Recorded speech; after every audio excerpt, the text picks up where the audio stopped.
Nā e toi tua ka laisa. Pe kua whainga maari e maki tau tō. Ai whainga tangata.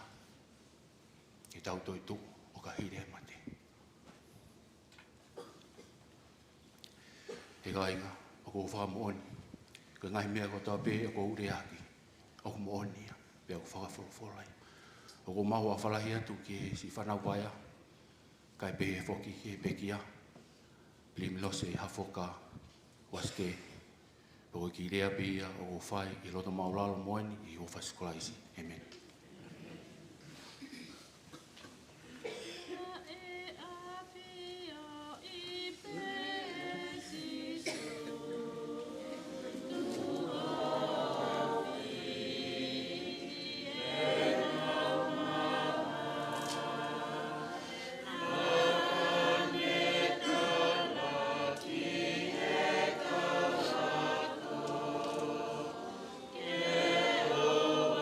Yeah.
tua mafu ke mau tamai kai ngata ko fiela.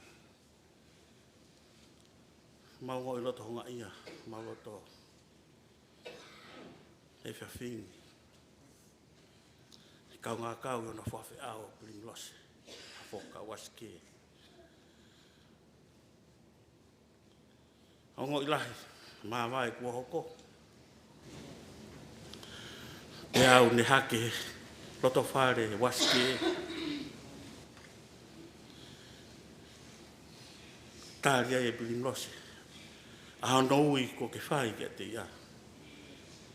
Neo ngai mau ngai whe mau, mau ke whakapapa pe ki he ui ko ke whai. Mau hanga te howani, ko hiko e palane whakamo ui ko ke hanga o mai ka te kumatora. Neo ngoi hanga i mate o vai tu ua e mau mo ui, pia mo ngai kupu whikau kau aki. Ka koa mea ofa fungania, ko tō me loto tatau. Ke whai ai a hono whakahoko ai mo ui tai whamate mo ui tai ngata tangata. Neo ngoi ai papa e hala, pa ko pau peke mau fōua ko tō ai. Ka koa mata pā ya ke whakaawa. E mau fia pe, he a, ya mau toi tūua. Mau ngona he ngai whama oni ka mai ngai lea. Mapa ke wha ko ala.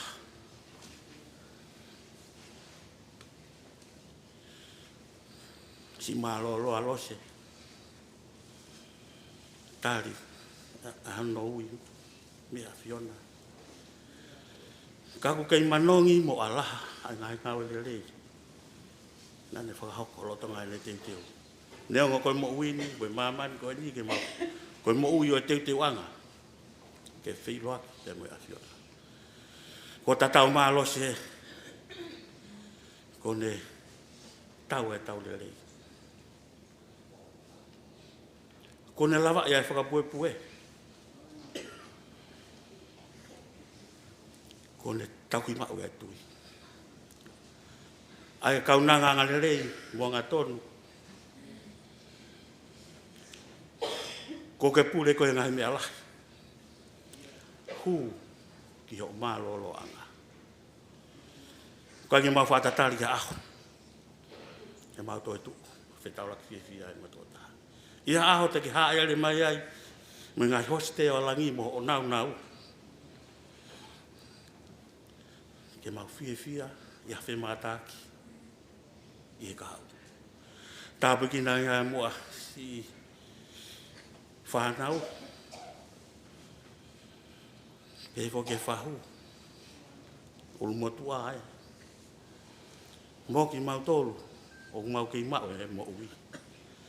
Ke mau lue pe i ho o wha. Mau lue pe i ho o māma.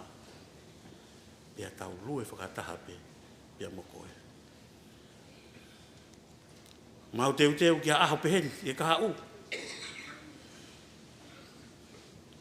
Ke mau tari lelei, hau i e whai mea Fiona. I ha mateu te mau lawa whakahoko. I e tangata taita.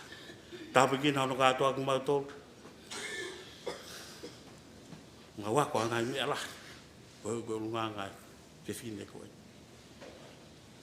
Neo ngai maheni. Neo ngai ngahi. Wheo ko aki. Ka ku motu hia. Mau whakawhitai pe. Awe ai ta. Tuku pe ai ta. Tāpiki nangi mau tō mo e toi ngai polokalama. Ke aho e whakai ki he kai. Alose. Whakalaula natu. Whakawhai ngā maari ngai mea kotoa. Ka lotu e mo e huko hake o wani. E loto maulalo mo ni bai wafa si suka aisi. Amen.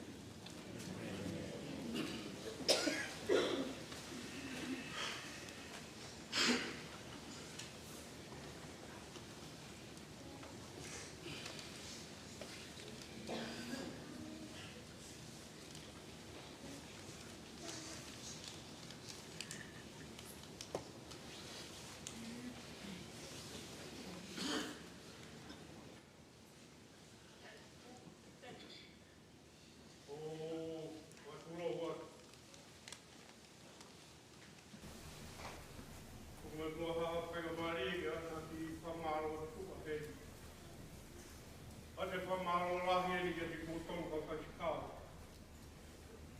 Mutolo e haamu ngā ue te api koe. Uloa tu heni te pekia. Tapa tu heni te whahu. Kā inga o whakotoa mō mea mahe te api koe. I ngā pepe tā hini koe ni ko pini ni ngā. Wate kwa marolahi ni ke ti mutolo ka patikau. Ua ka venga lahi e ki api koe. He ki he whaanaua ki he aho a kongkongina. Wai ka maro lahi he. Hataka mui whanau ka ea ke te motoro. Ka ngā oka ko mō mea mahi ki api koe. Nge koe tala nei tala he pai ki kau i whanau ati ki ai. No ti pēni pia le pai pē ki a ki here ni o pai pē na upetiva. Motoro ku ki e Rava mai o whiroa ki mo e tāhine koe, e kia no taimi e. E tāna koe pē, tau ko tutu ki he pāsua ki a hon, ai kōri ko tō mo moko e. E pīne koe, e niki koe ni ka poko ki hara, o si te wai he pānau mo tō mo puna, e ki ku wai mapana, koe ki rawa ki ai, ai hau i tuai mapana. Ka mamārohi o i toki mea mai.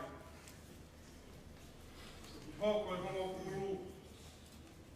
I toki whākini te mo i veni he veteni ti. O i toki opa whea whānau. O toki mea ki mo ia. Mau i homo api. E homo. E verewa naranga. Kakakau ai.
ke tari o mana mele ai me pa woti.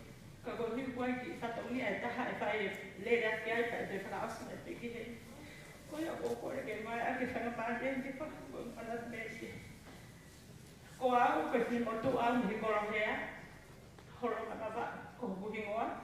Ko sispa fuki ngalwa na ku mari ke ko funka. Na ia e mawhanau e toko fitu, o mo kuna ne toko uoua. Pea ko te alo te motu a o whaising taka o te ai te hoata.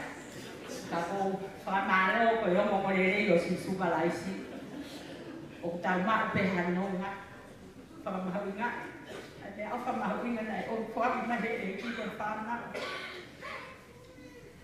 Kolose na ku ino pe eo i hanga puri. E nai lahi taim nau au hanga puri, ke koe o ta o ke te whae, na na mari peki hei whanu pēta. Aia o mere manu hafoka nai mai mo mapa. Pea mo lute, asina te lute, nai mari te ia mo hau pate hafoka. Pea koe whaniria na mukau e gisi aisi. O kawa i te hoko mai ai. Na ilo pe alo se kana ke maheni pe hei baba. Na avare pe ma fa feta ora ki ko vi ko fa na ko a me man mo mapa. Me te exisi o na fa fola mai ki heni na na fola fa mui mai ki mu a pe he ta uni he aho ko hala furi. Pe ana mau fe ohi au pito ai. Fa ala nga lo se o ta ho ma al. Ta mai lo se. Si ta ko ko ia o ton ge ha mau pe o ta. Ko uhi ko ta pe ko ai hiva o ku mafute lo ua pe ni ngol ko behat to kan ko ke he fohe ka tu ke fa ya e ta fute fa ya tu pe ko e pe al ma me ko ui ko he ka re ka ko ne ko la tanga ta he ta no mai ya ke de so a na ha la fu ta no mo na pe mo so ha la fu to ai ha fe ta no ke so ta ne ta ko si ia na so mo e ka so mo la pe na e fa ka la ta tu e ma fe o hi na maalo a ahi ke kau mahaki whare mahaki. Koe mea whawhewhia tahaya ke loto e tau alo a ahi. Nei ke tala mai he e iki mo a ahi ka ginau tolo he whare mahaki. A ahi ka ginau tolo ko ka ui tau. Nengo ui tau, ia ka ke ui tau au ia he teke mate ku mari. Koe ko whatoka ngati hani i ko whamai ka au pe he te maha mou tāpua ki ko ui tau ka taki. Ke kake maha mou tāpua ki mo tohu ka ui tau au. Lahi e tai mi matala noa ke mawhanau. Mo ilo ngai whae, ko nau o whaanga pe nau whanau. Pea ne o pe koe hae ngahi whiri. O nau whakahoko. Kau hangi koe rea e taki mua. Ko kalaisi pe ku o whataha kia te tau tolu hoko kia e ofa e whae. Mo ni au pito pe ia. Ta tau ai pe koe hae whiri e tau whanau te tau kei ofa pe. Kia ting nau tolu pe tau pe maere rei taha. Ko si ofe ina, ene ki whanau e tala noa pe ene whanau. Tala noa atu pe au iha e whanau. Hange pe ko tānoa ko e mātua, ko poto pe ko e whanau ku te poto ai pe mo kitai. Ka ko fia, ko e whainga maari e. Nai whaala ngō tau o maalu. Ma whaalu ki hono tau ke te. Ke si maima, selaima. Nā kai whoke uila ko selaima ko halau furi. Ko talanga hange au ke mi mata i utui hange ko kautai one. Tama e ia. I kai, onde whakamatala mai koe ai anga. Pako mawhaao pe molose, mao ke ki whare kai ko o selaima. Ai utohi pe ko laima he Station Road, mo alo ahi kai ko whare ko au wifo. Pea o kunde whaasau te i ia mau. Pa maatu ko ia, ma whe mao e mangi e si kane mo hafua si hau pea se laima. O mi ngai mea koha maalu mo ia. Ko e wheo hi whakalata. He manatu ke he tupu hake, i o mau ki i turiki. He ko holonga pe, ko halau furi, ko tānea pe, pea whaia ta ke ta whaku ki tuane ki vare ka kakala mea, neongo ko e whangakui me iai. Manatu ko au na e whanau iai baba, upea ko whamiri pea mo baba uko toa. Ko e mea whinangalo e ki ke tau, hange pe whanau pe taha ki tau tolu. O whalahi me whakapa apa ki he tauan President Stay ki o tau heni whakataha. Ko si ofa te whanau kia te mōtol malo e mata mari. Nā te kai peke ha taimi te maalu ai ki hono ki i nofo anga. Ko uhi ngana e lahi e taimi nau whemoe ki na. Mana tu au e whangi mō puna ke ua. Pe aku lahi ang e whemoe ki nā kia he kakai ko ngau e whapure anga. Wakai koe malo mo pure anga nusilani ke o mha benefiti ke te maana vai. Pe a whanau ko si ofa tuka mōtol o ngoi. Ai ofa mo whae ke te mōtolu o hange pe koe ofa ke whanau. Neo ngoi nau ngahi talangata. Mo nau ngahi whiri o whae mo uini. Wha more anga tono no. Ka koe uhinga e whae rere ki he ki return missionary. Koe o te talate mea koko ka e o ki ai ki he mea koe pato e whakaos mai pe ki he. Ko whe mau pe ke whakapapa ma ke ki afu halau furi he. Si ene whatau ki lalo o hoko pe ia. Koe ulu motua. Koe whakalata te taimo kua wheo i he polokalama halau furi he ko ala tau o puna halo ko halau furi ata upe he pe halau furi pe holonga na feska sini pe ko ofa lahi ka ki motol ka ngalotu ofa at family tau to to si o pe ha to e foki mai i hua fa suka lai si amen.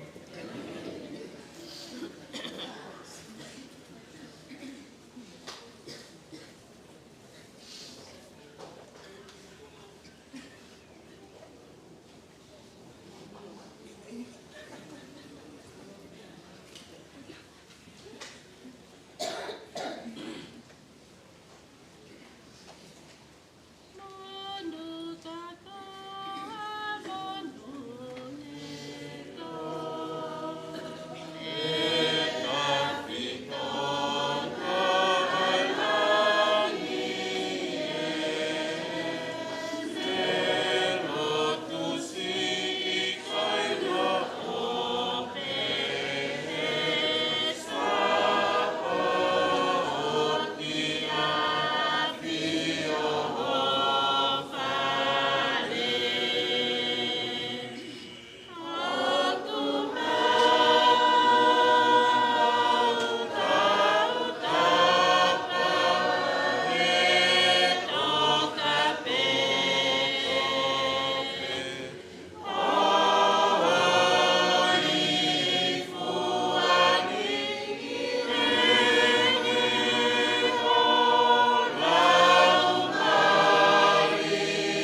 Malo e re kainga ka ke whakahat pe au ko ingoa ko mai mis filitonga.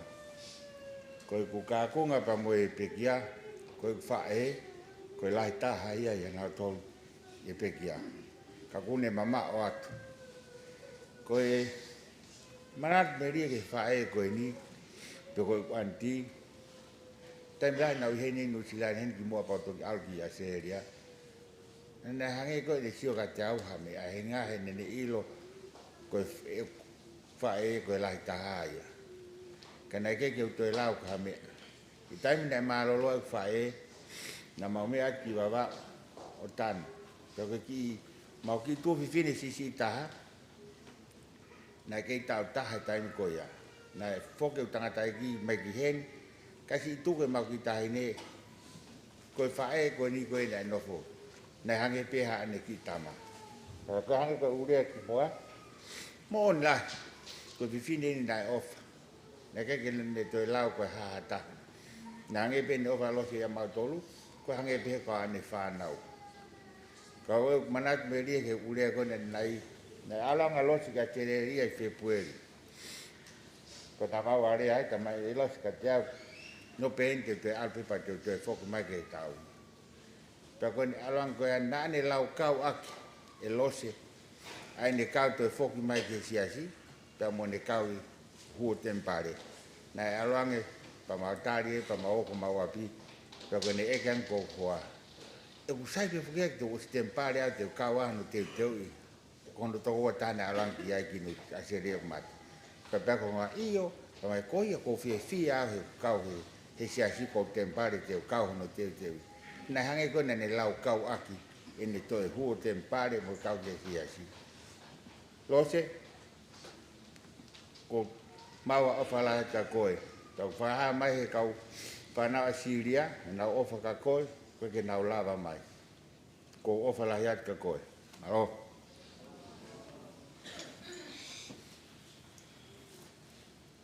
Malo le lei famili. Ki mua pia whai haku ki tala noa moe. Ki he pekia ko tomua tuka whawhetai. Mua whamalo ki he eiki. I hene tahui ofa kua whai mai ke tau ngahi mo ui. Tau au sia mai ai. Ai whiawhi whakakoloa ko ene. Neongo koe tau whakataha mai e mamahi. Ka koe whakakoloa ia ki langi.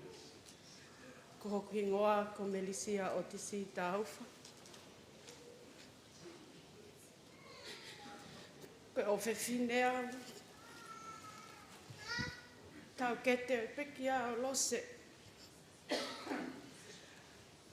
Tala fiana he lople lei tauwha.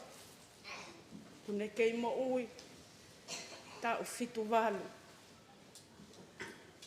No fotonga. Nau lava mai me whakatonga.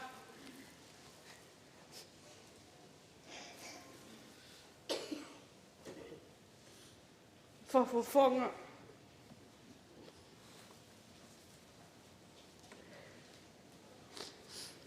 Mo whakahoko mai. Ai o whai whine eki. Ki hono ki te hina ko eni.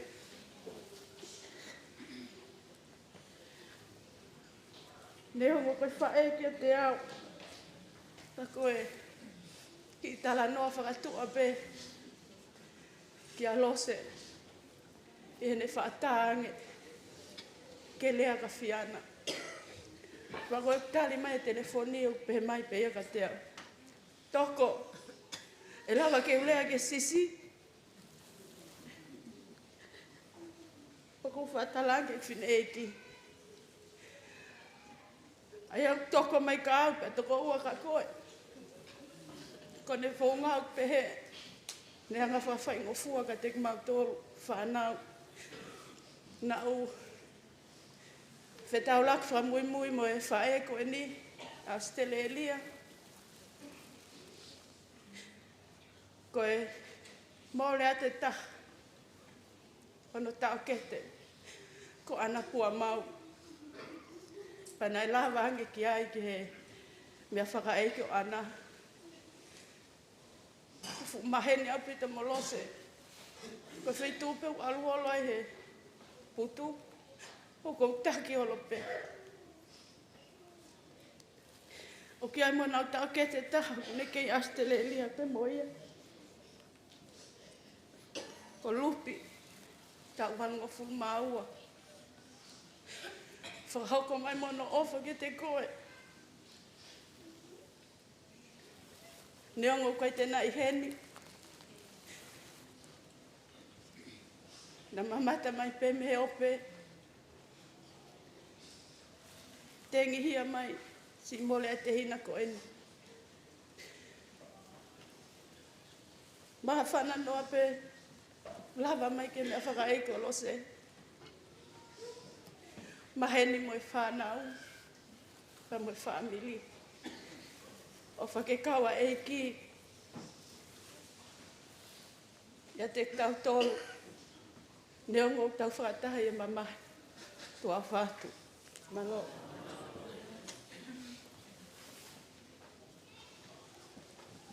Kore ke u whātolo wa te whainga maria koe ni. Kai tā mō ko ke u hokata e ki manap meri e ke he whae koe ni ko. Pilimilose. Ko kuhingoa ko te wita tuai liu tai me. Tukutanga lea ki mi hawe loto. O kwhine ki ko ana pua mau. Aina toki o se vai atu koe ni e puongo kasin koe ni. Na isi taun. Ne hau ki te hina na e malolo pi a te ria pana mau. Whahako e mea whai ki e wike urape o sanuari o tauni. Pasi whinga ia e mea wholau e whine ki ko ana pua mau. E tau ke te ia o rose. O kongo tu whine ke nau aroan ke putu o ki te hina. Pea lava e putu pea o e lava e wike tolu e nau ko wholau angi a sere ria. Pea maroro ai whine ki. Ana mau maha whenga maari e ke whalawanga rose. O mau whilaki a sere ria. E ka inga. Ange koe ngahi laurea ne pō pe moe ahoni. Koe mau kui. Isiana ko pala. Hafoka mi halau furi. Niano ki hingoa whakatentene na ui ake mau kui. Koe pelek taika. Halau mo tolko tape halau furi mo iroi e. A hingoa koe ne mau kui. Pea koe mau kui whiwhine ko ariria. Koe lai taha. I ene whae. Oktupo e kau whisi i hoi. Daniela au whahingoa kia e. Bisope koe mi Amerika. Daniela whisi i hoi. Pea koe hoko kia e mau kui. Koe whiwhine ko tā hauwha. Ka inga. O mo ilo pea o tui ko ki kolosi isi i wawa. Ka ko mau pole pole anga. Koe tupu anga e to e lotu i utui. Ko mau awha whamiri ena i utui. O tua e maka to e ofa. Ka ko mau pole pole. Nā tolu ko tape ka waha whisi i hoi. O ka e mau kui ko tauwha. Ko mau awha whamiri i utui. O tua e maka to e ofa. O whae na e mari ki haweru. Mo tangata hiki. Pana papke siasi. E taim ko tope na e whalawanga. A palamo ariria ki tonga. Kasi efe ange pere. A lose pa mo whi loake. O na walange ma pe. O ma nofu i haweru. O ngā koe siasi. Ko whine hiki. O taim ko tope whi whalawa ki.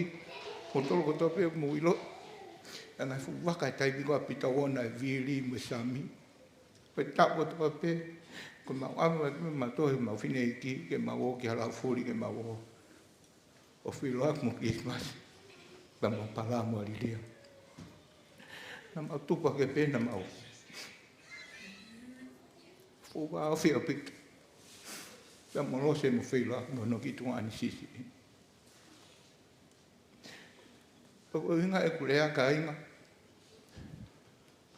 Ko faanga bene mau kui. Apala mo lilia. E ko no inga na mi hanga na mi whakawholofola. E taimina toki maua ia lose pa mo filo aki. O hange koe tau sio koe ni koe ke taimi o aisake. E motua e mau kui he taimi koe apala. Patu whaere mau. A aliria maua ia alose mo filo aki. Koe o whaanga penia apala mo aliria nana motua. Koe whae koe. E taimina nau hau ai ki mau e whainga maari ke nau hau ki Nusilani. I taimi koe koe ngā ke o mai o ke sila e tempare. Ko lo se pe mo whilaki nana monu ia. Na mai nau e pala mo aliria ke sila e tempare. Pea koe uhinga ai. Nana mau hoa ai. Ka hanteri waske. O si maria e alo se pa mo hanteri o si mau e si whanau kai. Ko whainga maari e whakaaspeia e whiloaki. Ka mo Pilimilose, ko ne si lawangi ki unga e whakahekeheka u whae i Australia. Ko ke hange ko e lau ko toko ua. Ko e whiwhia lahi. Ko whamalo ke motoro ka peste steak ka piso. Mo koe uoti o Pilimilose. Ne hange koe e mausio ke ki whae koe ni ne whiwhia. He na eke mau whata ki tonga he PFT e whine eke he tau ko si tau waru noa. Ke unga ke aluangi ki tonga he PFT a ana. Ke unga ke surprise a ana. Ko si foki ke si asi pa ko si huu he tempare. Pea kai te lava ke PFT i. Ka toki lava nge pehe mate kwa e ki ase eke. Ko whiwhia lai, kai ngalot. Kau bishop malau mua ngau. Dione. Alo si ngau e si whafoki mai ma. Si whae ke ngolele. Pe koe whiwhia te tāpe ka te mūtoro. Koe whiwhia lai moni. E mau ki whae koe ni ne alonge putu. Ke ne maha whainga maari e ke alango kaho no teu teu e whae. Haro te ngā tempare. Pe tu whakaheke heka. O mau whiwhia. Ko i ngaha e he taim ko tope. Na talpe tupu hake i tonga. E taim ko tope na hawa ia. A palama liria ki tonga. Na na oranga tu ano fui havel. Pe mui whae ko i ni. Pilimilose. Ka mu whiloaki. Ko wha malo atu, malo mua mo si tokoni, mo whi lau lau, i ngai tapa ko tope. He ke ngalo i mau whanonga mai, o mau ilo i whapapau, koe whae koe ni, na e pono unga ngai ta, ko mea koe ofa. Neonga ne mari, ka kohono loto, mo ne ofa he kakai, mo toko taha o tope whamiri. Aliria me whaamido pala me lafuri. Koe toko taha heni na laita. Hene anga whetuku mai whaamiri ki asere ki Nusilani. Pea ke ngalo ia e whaamiri. Ai ofa e toko taha. Ai whae koe ni. O mau whamalo atu atu matolu. Koe whanau hono whangatao ke te. I he ofa ku mo whahako. E taimi koe na e kei tupa ke no whae. Ko tanga au weni. E taimi koe na e whanaua au weni, palanga hanteri pa mo lose ki tonga, kei fui tala wo au weni me fui sampi. Ko mau mea ina e whahe taimi koe mau, palanga mau pe a hanteri pa mo weni ki nawa anki havelu, mau fua halo au weni, mau whiwhia whaku ngā whaki. Koe ki fuhalai pe ni mau ngai mau whae a lose. Pau tanga au weni, o kumana tui lelei koe. Ungai taim koe na ke keisi, ka namu whaanki tonga, namu whaafua loko e oen. Ko whiwhia, wahara. Tahani o whanau i sene, Mere mamopua o fat ka moa. Ka peheki he tonga whankasinu nau I meripoane pa moen. O fat ka monga I whafunga. Ka pete a hafonga. Ki tat ka motolu. Ka loto ke mo whae. Ka pau morote ke mo toi whata. Te pare peta. Te hanga koe mo sila I motolu ki tai mo I taniti. O fat ka monga I whafunga. Tau e tuke tau whehoi.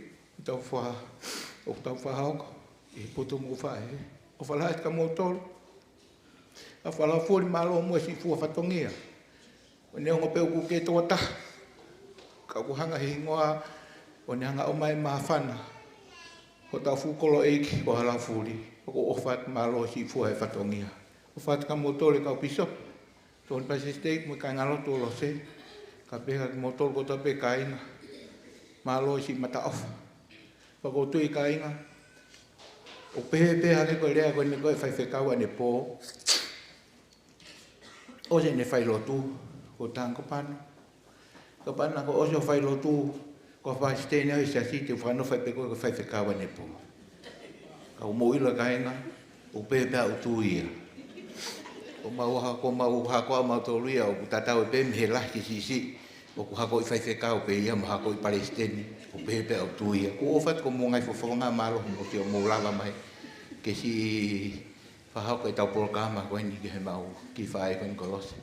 Pepe ki nea whahauka tua I ki osa.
Kole peke ho whanga he whakatapu ko o whatapuat me tunga malangan.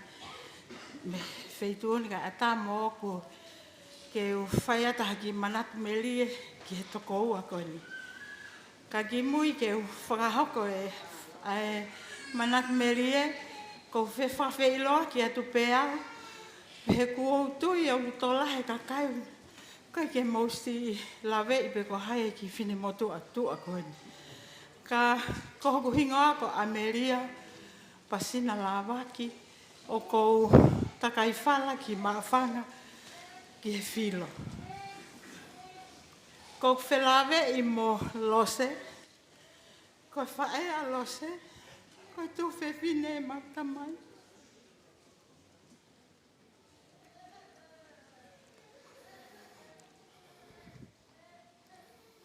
Ko tu ipe ko e whanau a lose, mo e whamiri toko la, kai ke nasi lawe I ki mautolo.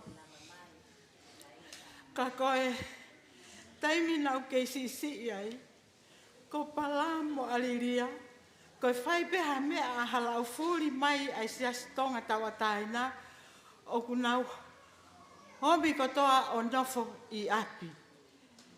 Pea aloa pala mo aliria na siasi naua.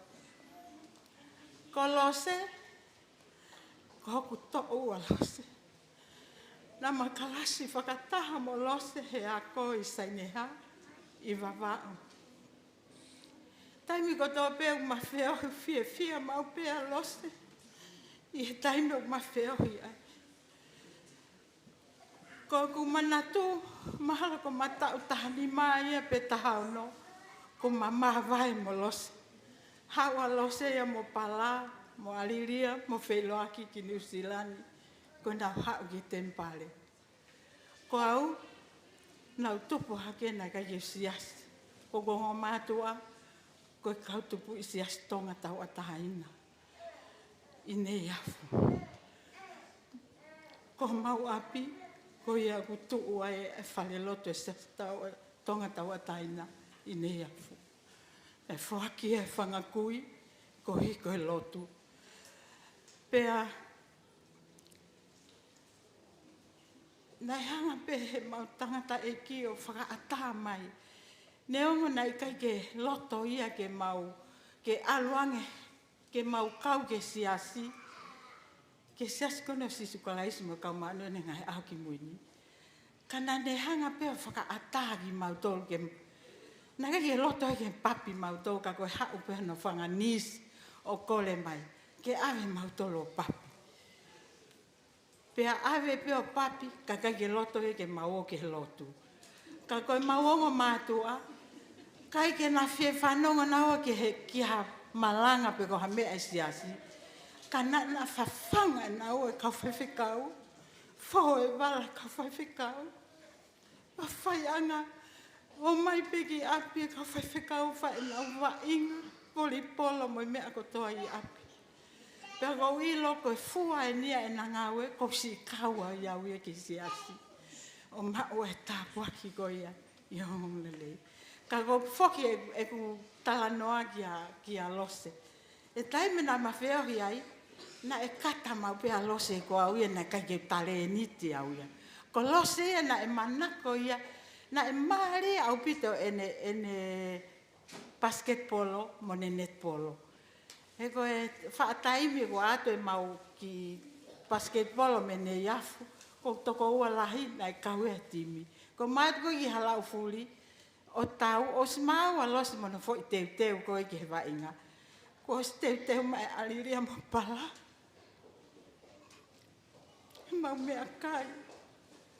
Ko whaeia ko nina ke hange ia, ko ha mehi ki tanga. Ta tau ko toa peho whamekitanga. Na nau hange pe nau tolu ia. Ko ha mau whae pe. Niki ki nau loto nau tolu ke mau hangau. Whakahiki ki nau toko ko mekitanga. Pa ko wheohi mo lose mo selaima. Koe ke nā whae nā mea koe. E nā hanga whakawhau. O pehe o na maalunga ki nawe ia mautolo. Kana nasi hange pe fia pe taimi ko toa taimi mau wheohe mo tali ki mautolo. Ko whakamalo atu lose. Ko ta talanoa whakaosi pe. Ta whetohi aki mau pe. He ku fia mau pe ne. Toi whoki mai koe ke siasi. He ku whaatalangi ki ai. Ko kona ke tupu I siasi, ko au na ka he tupu I siasi. Peta mai pe los, Amelia, te te foki ati pe au ke siasi. Ka ko whakamalo ka nau toko tau pe nau si tokoni ki ai. O ne foki mai pe a fie ai. Ko mau e o whalahi ki hoki whanau lose. Pea ko e mea ko toa pe e whamiri au whai na lawangi mo se laima. Ko au o kuhao mau pe o ma. Whio i pia makata pe matala noa ke taimi ko na matupu ai. Ma ako whakatahi sai ne hai. Ma whaatala noa pe pa makata ko hui ko lose ko to uia. Ko mau e o whalahi ka ko lose. Whalaua pea te mau fou atu pe hala o ke fou ai. Ko o whalahi ke ki whanau paea. Neongo kwa ke o maheni mo ki mo tolu. Ka mo sio mai pego ki poko i mataha whetu. Pea mo sei halou mai ka hau pe. Pea ko o whalahi ka mo tau katoa. O whalahi ke kainga lotu. Whalahi ke whamiri ko toa. Ko ia pe ki rea to awha.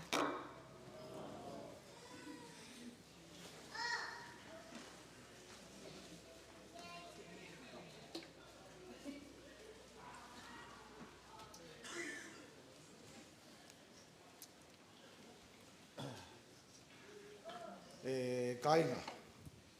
Ko tau tu peu tau tu anga. Pe au whakau kau ke tu mai o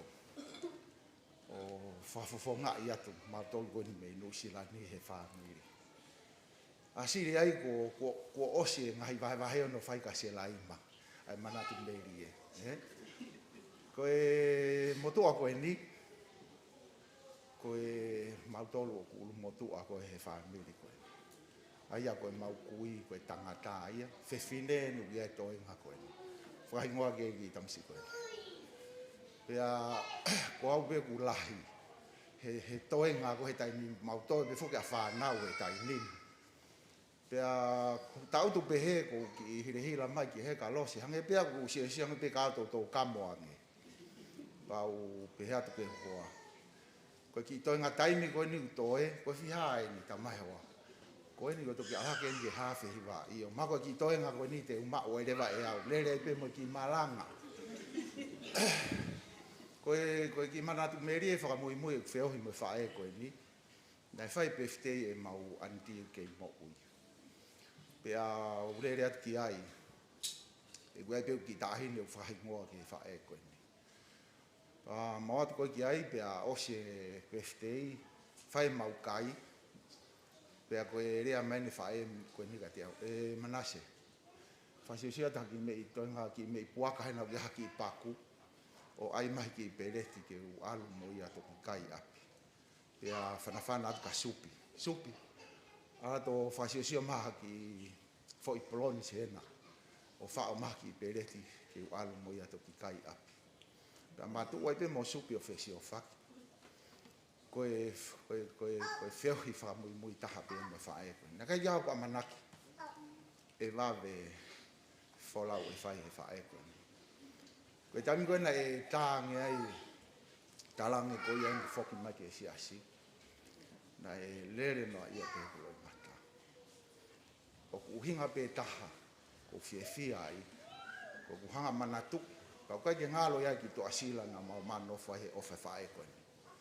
Ko ki api fika o he tono AV men kuri ma ko ta o ndia ko o si o vai tono fu tu ko ke mantu le re ki ap ko mau movete me ya ko ha o ko me tonga te ya fa ma ko o mau ma no fo no ta na ki ma te fa e na ka ke e ke fa e ko ni to tonga ta ma no fo fa i no tau ki ma to luai ilo le pe ko pan ko pano mo maka si e te au ko ia nai o fataha ia lose na hange pe ha mo fo inai te ia lose ko pu i ko to pena na le fai pe a fai mai e mau no fo mahalo ko ngo i pe he to taha ko ni ko fe uma ke mau o a ko me mau mo ui e la mau no fo mau to ko ia ki fa ta mai ki pe kai ke ha me ke fai kona ta pe no fa fi e fa e ko ya kamata le vai ma to kuatu ko e mana tu meri e pe ke fa e ko si fanga to ko o mo fanga to fa fi ko e whae hange koe ngahi manatu meri e ki mua koe mo oni atu. Ai mata ofana e mauhe whae koe. Ko hao o puke mai a Owen ane pōhe. Pau whanawhana atu ki ai. Owen ai hofo i mafuke fōla. Ai hofo i mafuke fōla. Tau ke ofa hao whae, ofa hao ngato whangi tō whawhine mo whangatoko ua. Behatu ke whoko ni pena e mahino ke ai e whamatala whakatonga atu. Pau toi ki whanawhana whakapālangi atu ki ai. Owen, this is the only way you see your mama again. Ko hao mui mui ai. You have to follow here. Ka pau te ke ofa mo oni o whae, me apente mo toi wheeloa ki ai. He kai ke te hawhaunga te mo whetaulaki anu mo whae tahape. Koe hala. Whiri whahi o mo whae, koe whiri maho inga au pito ki ne whae. Ko ofa lahi au pito ka te kumoto. Ko ofa lahi au pito ka te kumoto. Ka ku mou whainga tā ia, o si palo mesi mai wha mo ui. Tuki tuki. Tuki tuki pia e toko. Kore pa whoaki. Pau mo ngoi ku mou whainga tā ia, tangi ke he eiki. Oa te ke toi tangi koko kau ngā api, o te ke toi tangi koi ki toko ua pe koha. Tangi ngā tonu ke eiki, tene o atu e tāri. O whalahi mai kia te ki mou tonu. Whatawange pe. Ke tau mātuku he pōni, mou whakapapau e whiri te mou whai, ka pau mou ofa mōna mou whai. Ko o whalahi atu kia te ki mou tonu. Whamiri, hange koe ngahi rea nei whaiare nai, koe mo oni. Api pe o sone moi moi, ko mau api e. Tupu ai a ko pano. Ai a ko o tanela fisi i hoi, koe motu atanga tāia, ko tā uwha. Gai be me fine mātua. Ka ko whiona whakasio ki motu ataha mau tolu hene tupu iha fine motu ako iau si toko taha pe he. O ku tuu tonu ai maka koe, nai hake ai lo tui utu. Pa ko mau tupu angai. Whakahua koe e toko uani nai, na matu upe heta whaaki, ko kōpano nai whai mau, whai lotu ane pō. Ko he atu e waki ai. Ku ngari pe toko uani mo whai whekau. Ka kuke mo oni. Ka pana ta Palestine, whanofo i pe tangatahene tua whare ke hoko koe whai whekau. Pea kata pea pano mo mau wheloaki pe i tuku. Ka kupe he pe ho mau hakoi utu. Hasiasi pe te mau kau ki ai, o si angai whai whekau pe mau toro. O ki te hina koe ni, e ui ia hoko pi soki. So se laima, mau whai whekau ia no siasi, mau koe pente kosi. Ai ha whai ngā siasi pe te mau kau ki ai, o si angai whai whekau pe mau toro. Kai kehe koe ki whakahua pe ia e whamiri. Ako o whalahi ka tiki mou toro, ngai tokon ko tō pe mou whai mai ke whamiri. Ko hipe ko e whae koe ni. Lose, ko o whalahi atu ka te koe. Ngahi ofa ko tō pena ke whai, mau o mau mo ui e Funual. Mau kau mai ake ngō lei koe ni. Ngahi si pinga ko tō pena ke hanga whahoko mai ka tiki mau tō, kai peke ngālo. Hange ko kulawe ane nai, ko ki tu asila koe na mau nofo ai, ko kulere atu peni mengkuri, ko manatu i ki tu asila koe ni. Kai peke ngālo ia te au. Ko ia ko whalahi atu ke tini motolu pe ke kau kisope, ke toko ua koe ni e ne amai ne Amerika. O whafufunga i mai ne tangata iti. Whamalo atu maulawa mai o loto maulalo, e whahoko i whailotu he pōni. Tau whatawange pe, tau mātuku ha te pōni, tau mauha ngahi ako naki lelei me ngahi lea me pōpoaki nei au mai tau kautaki, wa whasisu pais emi. Oh,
tai ke heiki. Awa o tia a koe ni. Koe ki whine mo toa hule hatu. Koe kau ngā ue au lose. Koe ki whine mo toa e taha o ku. Ma kau ngā o mai. He hotele. Koe Heritage EST. Na mau ngā au e mo lose. Hau ke tau e hongo pulu. Tupula. Mau hoko koe housekeeping. He hotele. Na ma whanongo pe.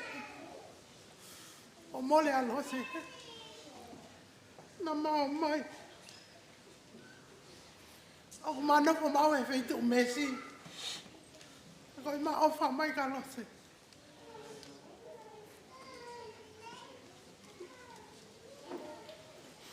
E ko feo hina mau fai. Nei feo hi fu loha.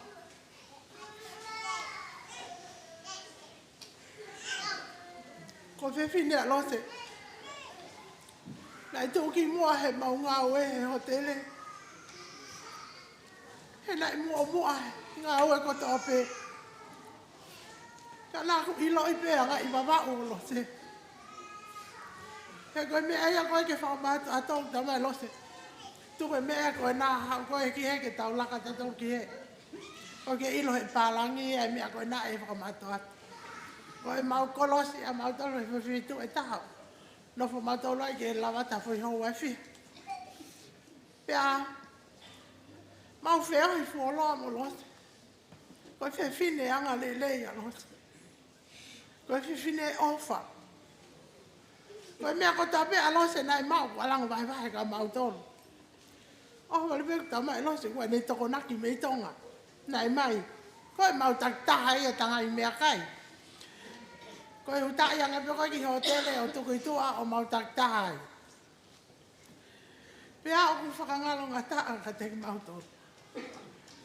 Ko whanongo pe ku mate a lose. Kana i taki osi atu pe. Ai puke hoku hoahe mai na ko osi. Kape koe iyo mai na ko osi. Ko lose nai tohi anga. Koe me ku hoko. Ko ofa atu ka koe. Ko ofa atu ko hoa. Ka koe hunga fuku whaalahi ene alu ki Australia. O ku alama upei ki Australia. Na mau ngā aue pe koe pe au nofo au ia. Malolo mai au ia pe. Malolo mai mo kifin mo toko ku mau mai. Pea, ngāwe pea lose ia. Ofari paku tā mai lose. Koe ni kou nofo. Koe ha. Ala ki whale maha ki koe ni anai mea ku wae ia oku paku mea e suka pea. Pamatala. Ko pea tsai ke nofo. Tukua e tawo ngāwe pa ngā mo i kākaka tau nofo a. Ta mai e lose. Kai ko whaalo ki Australia. Iyo, alu koe Australia te mau nofo i New Zealand. Pea, nea ko peko whetā aki holo mau kau ngā ue i hotele. Ka neke ki utoi whakaongo au ka tāna o whinga piki uha. Nea ko i nofo i Messi. Nofo i whini moto ko i Ranui. Ma whinga piki mau mai. Nea ko i mama o ka ngui mau pa mai ka lose. Neke ngalo e teki maua. Ai whio hina mau whai. He mau ngā ue. O wale pēku masi o mai ko ki whini motoa. Si ha. Na mau ngā ue whakatape mo happy. Pea toki alo happy a ki Australia. Pea kou talange. Taho pe tawa ui a happy. O ame ki ai e mea uta mau. E lo se ku mau wha mai ka koe. Tau lahi na tau wheo hi ai. Nere ke pulia hoanga i mawa uho. Koi mea kotoa pe ia. Ai pe lo se ke whai ngofu ai mau. Waka i pe koe ni koe o ku kovi ke hotele. Ku maulaka mato mo lo se o whai whai mea ke. Tamai lo se. O te tafu ngawe tato ke lahi mo i whakapiko ia. Koe ungahe kuha moa. Mau tu koe whai ngawe koe aka mau alu mau tolu. Pea kou fia ke hau. Mo ku ka ngā au e mo lo se ke mama i loa ki mo i whanau a lo se. Mau mai pia ui a happy. E ko happy pe ku mau mahe ni.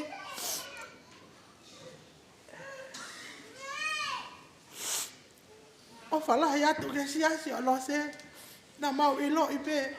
E ne tala mai au mamonga. Ko pe at. Mamonga pe alo lotu.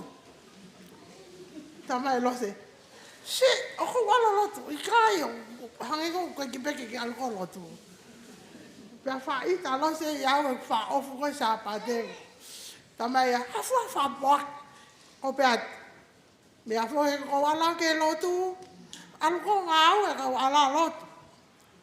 Pe ko ne a tu ngai. Ko fine motu ana i toto i vi ngau e. E ka o mai he supervisor ia e loki o ua wha ua tolu ke lawa pe lo se ngai. Ko e o matu e ne ngai loki. Alu whataha pe ngai loki ia mo e ne. I ta ana supervisor pe. Tamai lo se ai.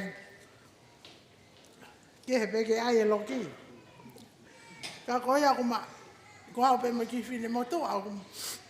Ko kuma tāpule, kuma mai na mau ngawe whakataha pe molos.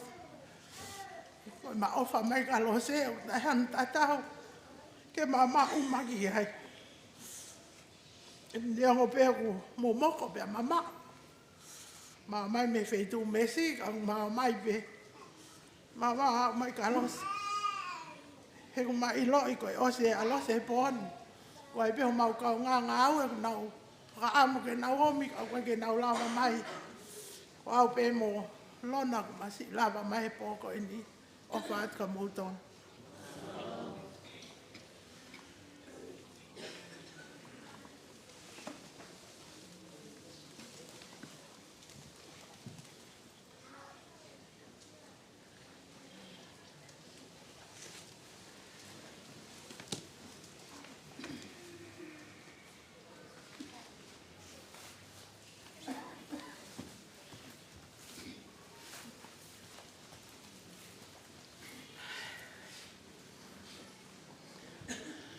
Malo lele.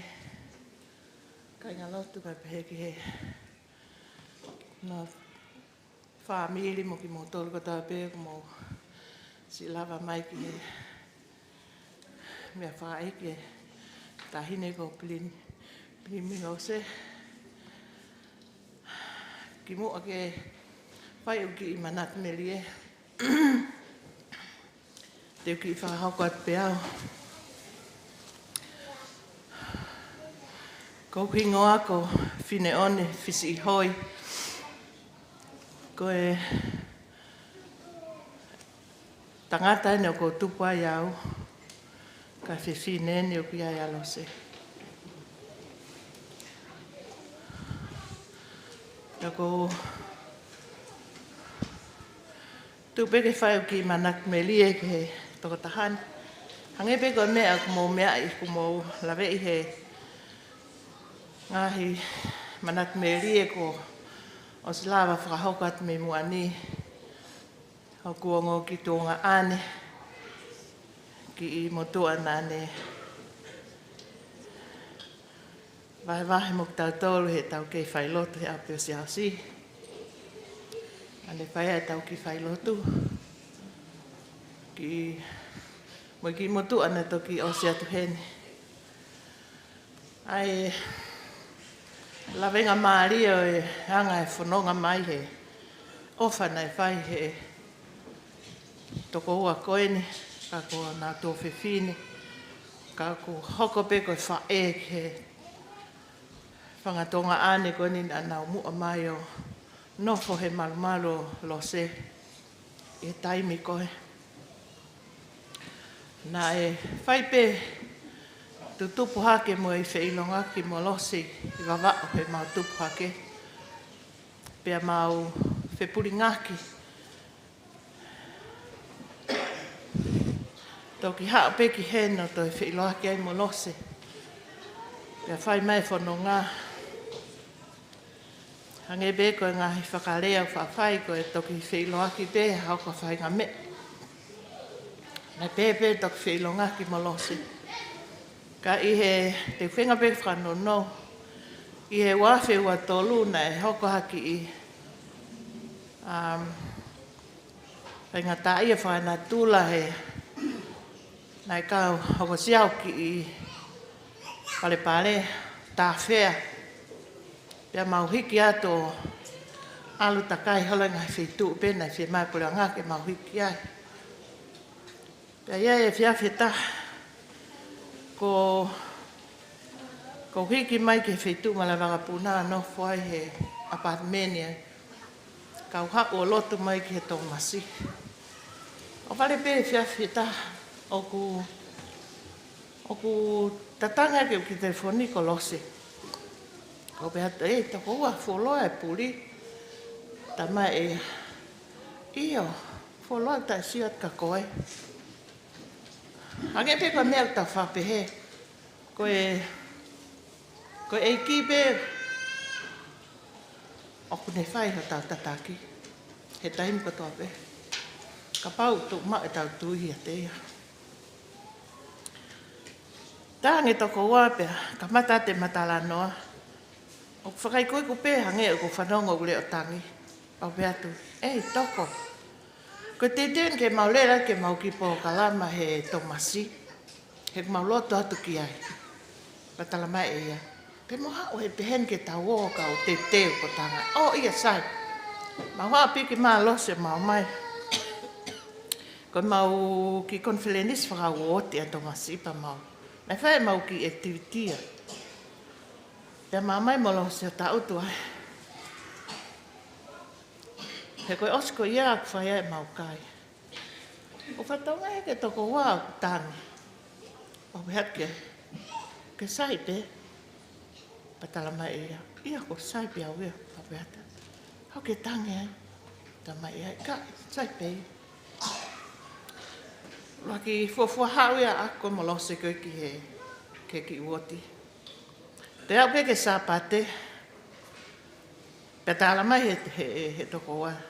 Te piki pe au ke tau o ke lotu ko taha. Ia, sai pe. Kaki ke toi se stonga koe.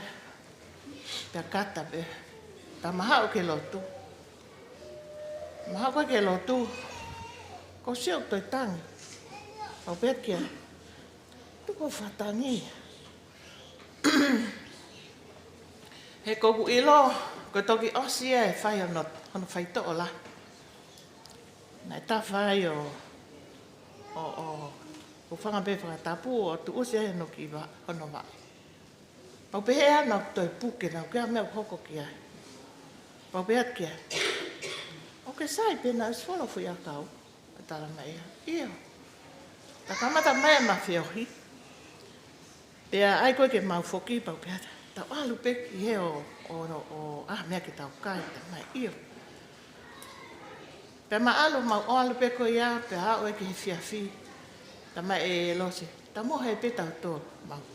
No whai pe, a ke moni te. Ta mai e ke maamai tuku mai ki api.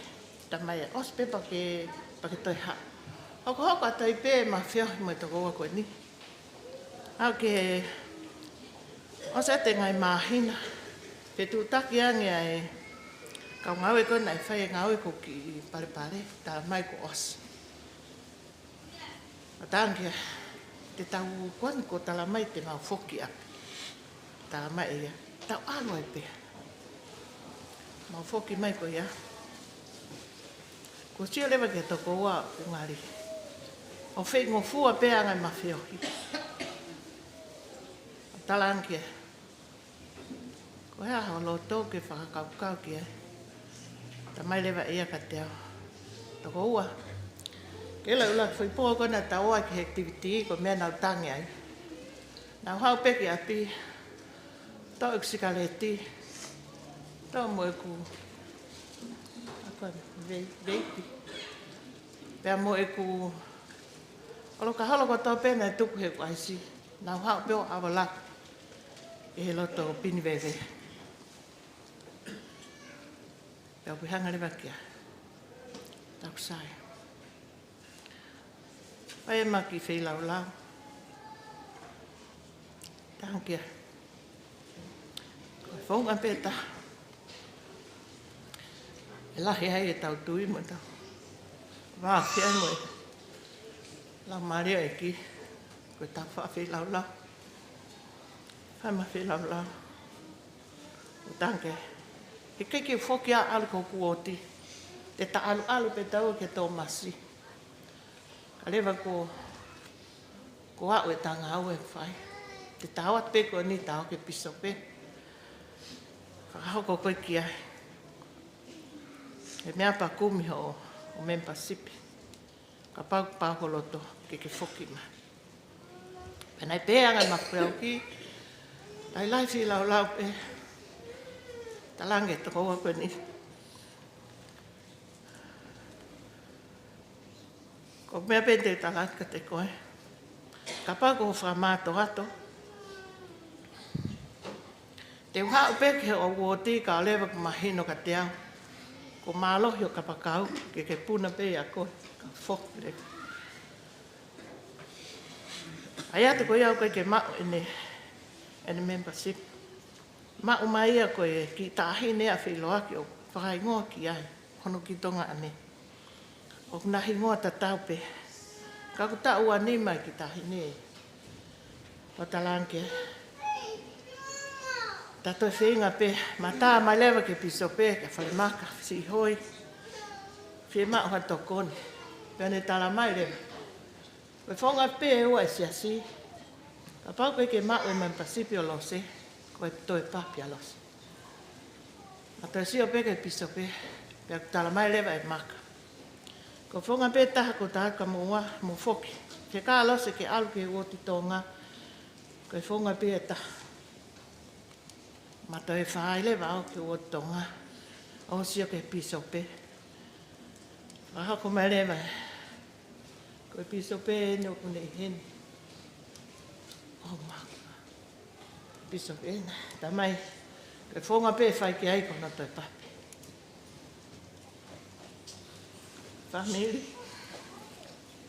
Fia. La vai mea kotoa. Tā ko kong ki tonga ane. Hau ko ka nau. Kolo sen. Ko toi papi. La vai papi. Ko tāke. Alu lewa whanu ai ha kalas. Tempale. La vai kalas tempale. Ko hoko mai na losi ko ki alu tempale. Tani. Teu ka lato piki ko ke ta alu. Ta mai oleva. Tiki ke tala mai si e piso pepe ko a whia ke alu. Ta alu. Ma lele lewa ke tempale. Kumi mai umea ko whima. Family. Ka inga lotu. Mai no peka te au ma whatautou alu peka te pale. Mai no peka te au ko osi. Ma alohi e ka pakau e. Ki te hina koe ni. Ko tukuanga lewa. Ke puna pehia te ia. Ko vale peko tāanga tala mai ki hana ki whatongia ko ui. Pea ko kau e kau mawahi mai kohana mai ua i sile. Nau whanau pehe tā mai koe.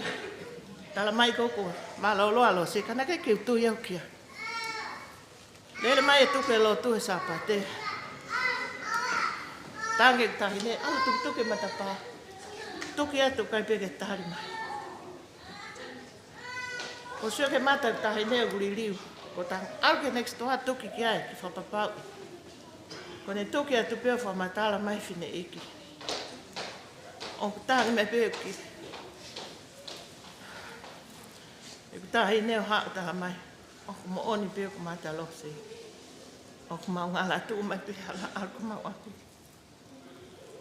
O ko tangi pe aku ko fia.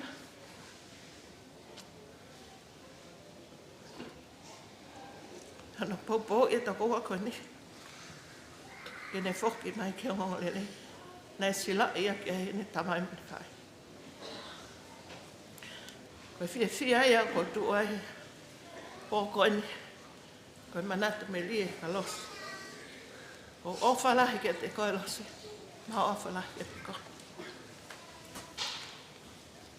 Mo atu ka mau toki whanonga. Ko ia te aki mana meria kwa ni hoa koe ni. Ako whae ni lau ta maulalam o ne wa whasisu kalaisi. Amen.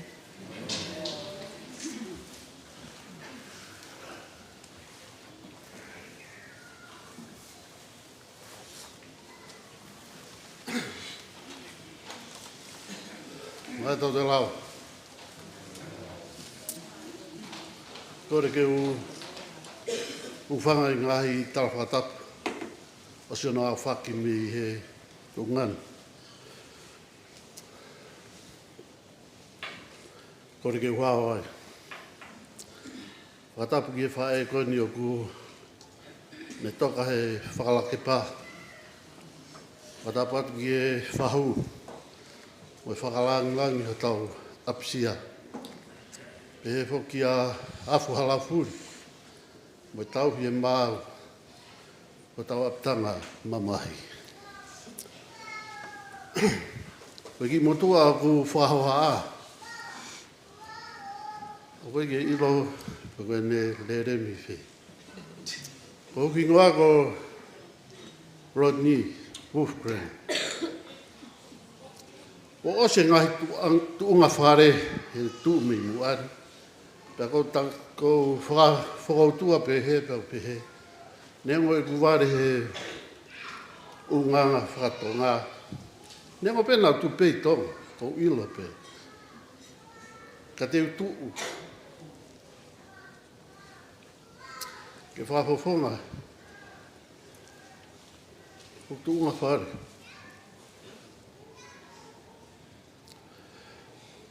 Ko e maa whehoko taki mo e whae koe ni. Ko e kui. Ko lahi taha ia he whae ai. Peki. Hange koe ngahi lea ko mo whanongoa. Ko e mau kui ko tau. Nai tupu ai ha tau whiwhine. Ko namu hanau tunga ane nei toka tahape. Aia ko sein lang. Ariria Hafoka.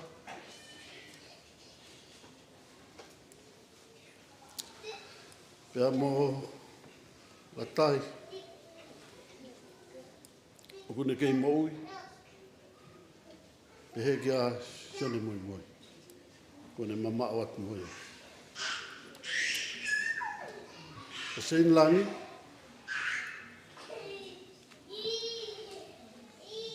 Na ia e whae, toka lahi taha pe ia. Ki mua ke mau hoa ai kui kui. Ko tu he pōni paingalot. Ai ka mai si kāinga pehi ke whanau paia. O ko ngoi loto maularo mo ono. Ngoi mamahi. Nea hui kai haat.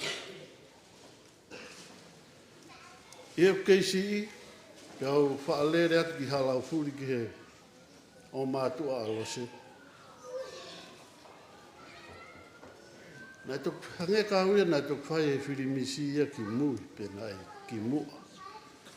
Ka koe whae koe ni e pio ke ne taimi o whai ai ki teo ki whaha hula hula. Mani. Koe misei lara mo na lose. Taimi nai teu ia e ariri a lose ke arki. Ke he hula hula e sasi. Ia koe e whae, whahoha bitu. A whae koe. O wharahe atu lose.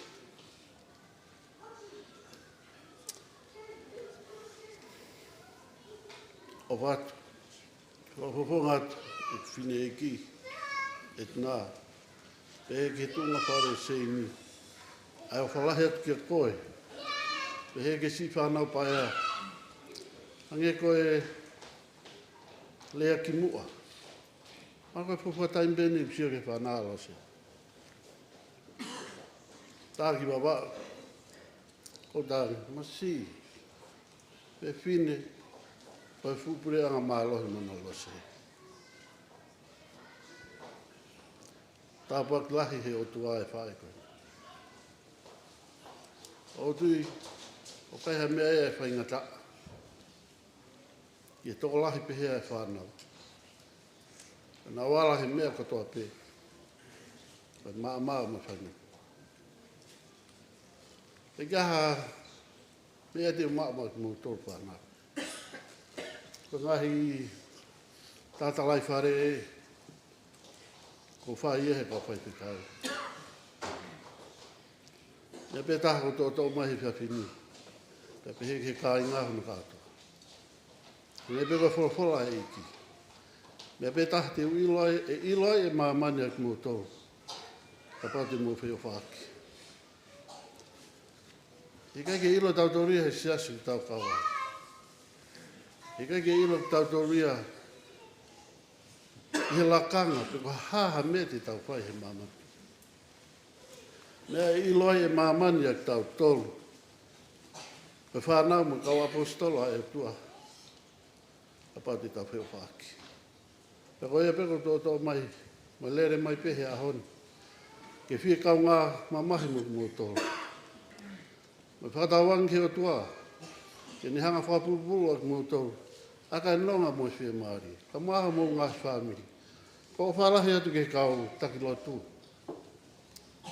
O whamalo lahi e keresi ko hunuki.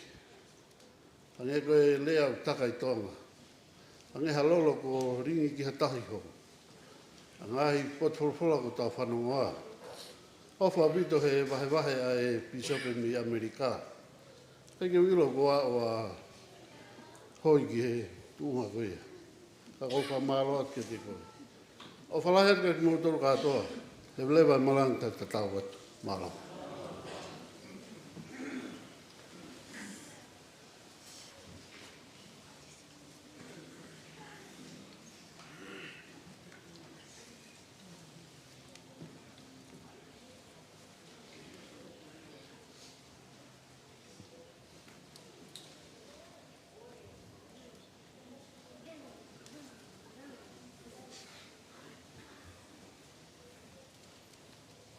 Tulo wat.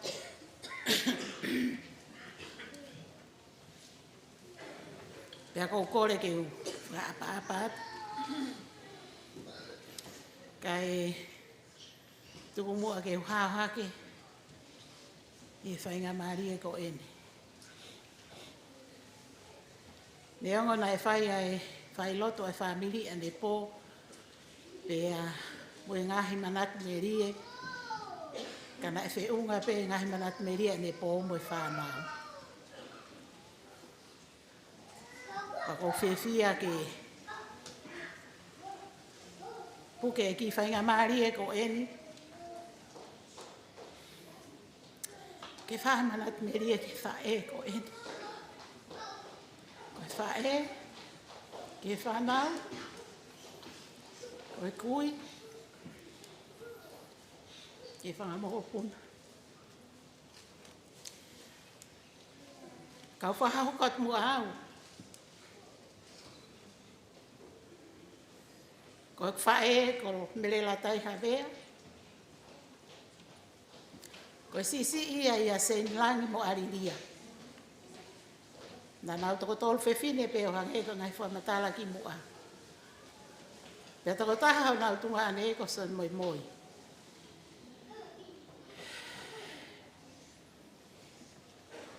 Ko whae pe taha ko ni. O ki mo ui. Tau hiwa.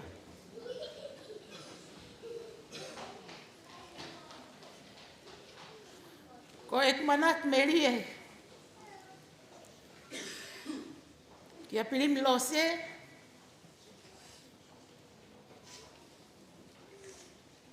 Ko manatu. Ki he ofa. Nā ne whai. Te lawe ai ki whamiri ko e. Ta hiva fitu valo. Polo eiki ha maloto whare.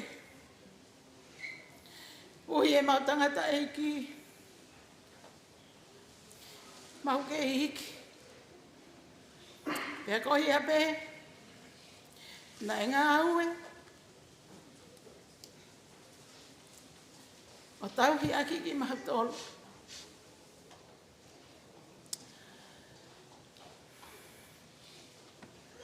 Koe mau whae koe whewhine na kei ke mo uilele. Koe whewhine na e maha mahaki.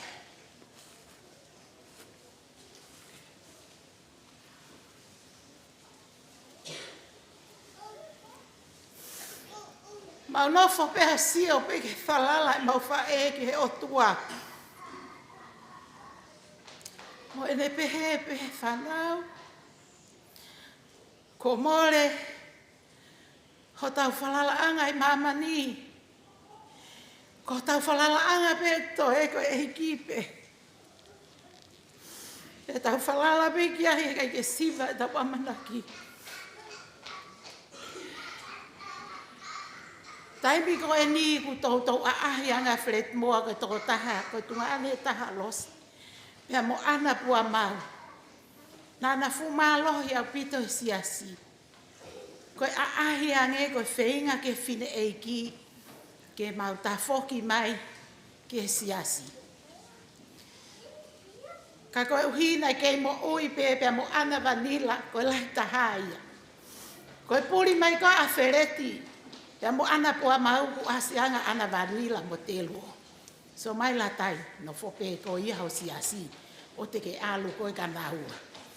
Koe uhina katorika whoke ana vanila ia.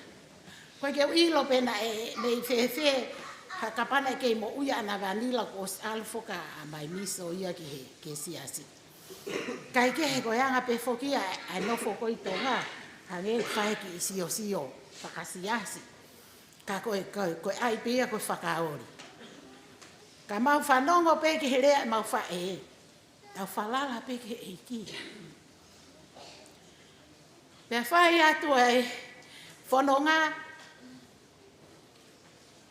na aku ilo ina e hak walose mo ariria mo palaki hen hak walose mari hen mau koha hen mo hante ya foki anga ariria mo pala kai no foi pe aloste hen mau no foi pe aheta mau ha o pe ko mau ki pe to o kai mau Asianga lose mahanteri. O tala noa manat meria ko ni ki off. Mo mafu e te fine ko.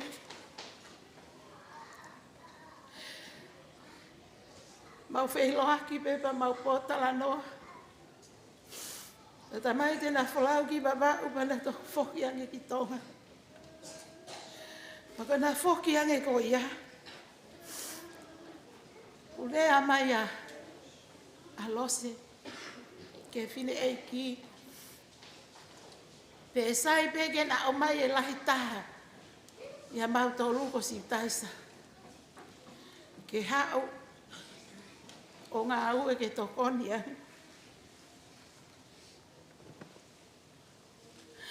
Pene o ngā tae loto e mau whae ke mau maha.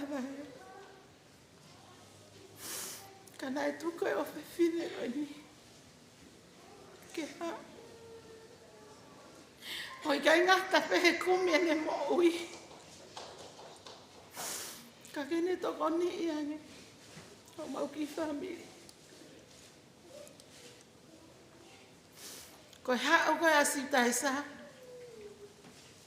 Toi hao ki he taimi nai whakaata. Menu silani ke whai e flauta e visa mai. Toi tohi anga lose. Ke whakaheka mai e mautunga ane taha.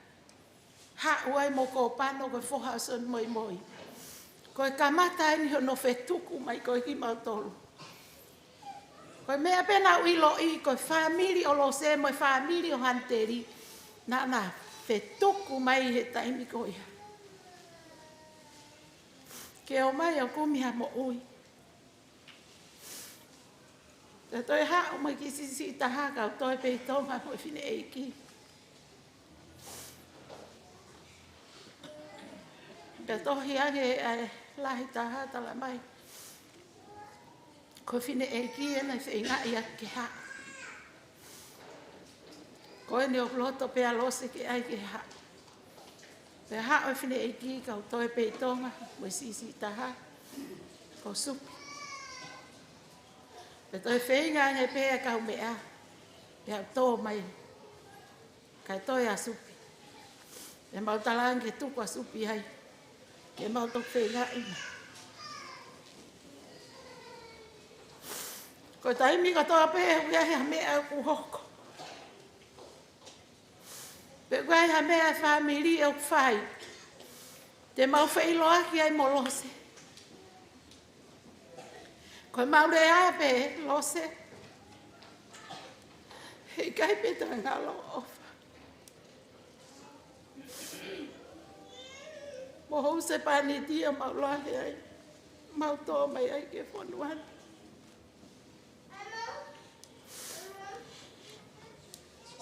Angeka mea na lawe ke atua ai taim wha mui mui e mau wheo i mo lose. Koe aluange a lose ke he mau whai lotu i he maa lolo ana vanila i Australia. E whalau a lose ki Australia. E whoki mai. E toi aluange a lose ki api. Koe PFT e whine eiki i me a tahawa. Koe hoko ia no tau hiwehiwa. Koe taim ko toa pe ko asanga lose ki api. Nā ane whakataha pe mo se laima. E sia to pe whaega ka naua loua pea ka lose. Ke fo i tala vou. E hata se laima, mea kau hauia. Kata pe whine eiki. Kone ki rea mauia ka lose, ke fo i tala vou. Nā ke os tala vou pe koe lose. I ho ulunganga. He koe whine ofa koe. Pea koutu he haua koe ni ke whafonga atu. O mauloto whare i e ofa ki te koe. Me ia siu. Mo mahe. Whanau mai whangamuka puna. Ne ngau nau tō mui mai. Te nau tō tau mai pongpong mei tō. Te heke ki whanau. Supi mo mori mai whanau. Man siu mani ki whanau. Te heke alam nia. Moe hoa moe whanau mei tonga. O whalahi at kia te koe moe whakamalo lahi at. I e ofa kotoa pēko ke whai. O maulawe ai. Koe unganga ko lose koe hoko pēka ariria. Whatala noa e ariria e na kei nofo koe i wawau mo e kwhae. Te kai ke mari koe e kwhae. Kai ke loto ariria ke wala motu a alatai ki he lotu ha sāpate. Koe taimi kotoa pē koe na os alanga ariria mo kong pen me ne iaf koe na lere holo o kumiha misini paka ikai tui ni mai pē kofu ko latai ke tui ki he lotu. Na pe he tof pe mo ui ko alose. Taimi ko na toko lahi mai whanau ki he ni. Whenga pe alose ke kore pe ka selaima ke tui e wala whanau he taimi kotoa pe. Ai ka uo mai koe o nofo koe i alose. O ka uai asiu koe lai tahana ne fufua o mai. Pea koe mo uia koe alose koe hoko pe ke ariria koe whewhine na e ofu. Na kai ke loto ke sio oku tuku noa i hono te hina ono ki tunga ane. I he taimi kotoa pe ka hamea ne mau o ne kuku pe o ave ki utui. Koe uhi koe ne ofa. I hono ki te hina e mau whae. Pea mo nau ki tunga ane na e toko taha pe asan moi. Ko whanongo ki he ngahi tala noa koe ni ho mau whamiri. Whamore pe kau hala furi mo e whamiri o pala. Kai tuku ai pe aia ke hoka pe manat meria kau utui. Ko whanongo ki he ngahi tala noa koe ni ai ngahi manat meria koe ni ai. Ai ngahi whanau e whangatoko ua lo se. Pea mo e whamiri o lo se me he. Laini koe o e tangata. Ange koe lau koe koe whamiri o whamiri fai whekau pe ia whamiri hā. Kai koe mo oni pe ia. Nē mau whae tangata ko hala whiwhisi i hoi. Ai ni koe kuiai koe ni kui ke tamsi koe ni hoi. Ko hanga o whakakato atu e ngahi rea koe a kau me aki ho hingoa. Tani e la whisi i hoi koe uhinga hono liliu e ariria ho hingoa ki a tani e la whisi i hoi. He koe whai whekau. Koe tangata eikina ne mate aki e lotu pena e. Alu takai he lotu i tonga. O whamafola e ongongo re ipe a mue kospe. Ko tui koe mea ia na uhinga i hono liliu e ariria ho hingoa. Mahalo ka pana e ui koe ka pala te ke hoko te plek taika. Ka koe sai hono liliu e ariria ho hingoa. Kai ke o whamahino te ka koe koho hingoa. Koe hingoa ia whai whekau, koe whai tangata ia.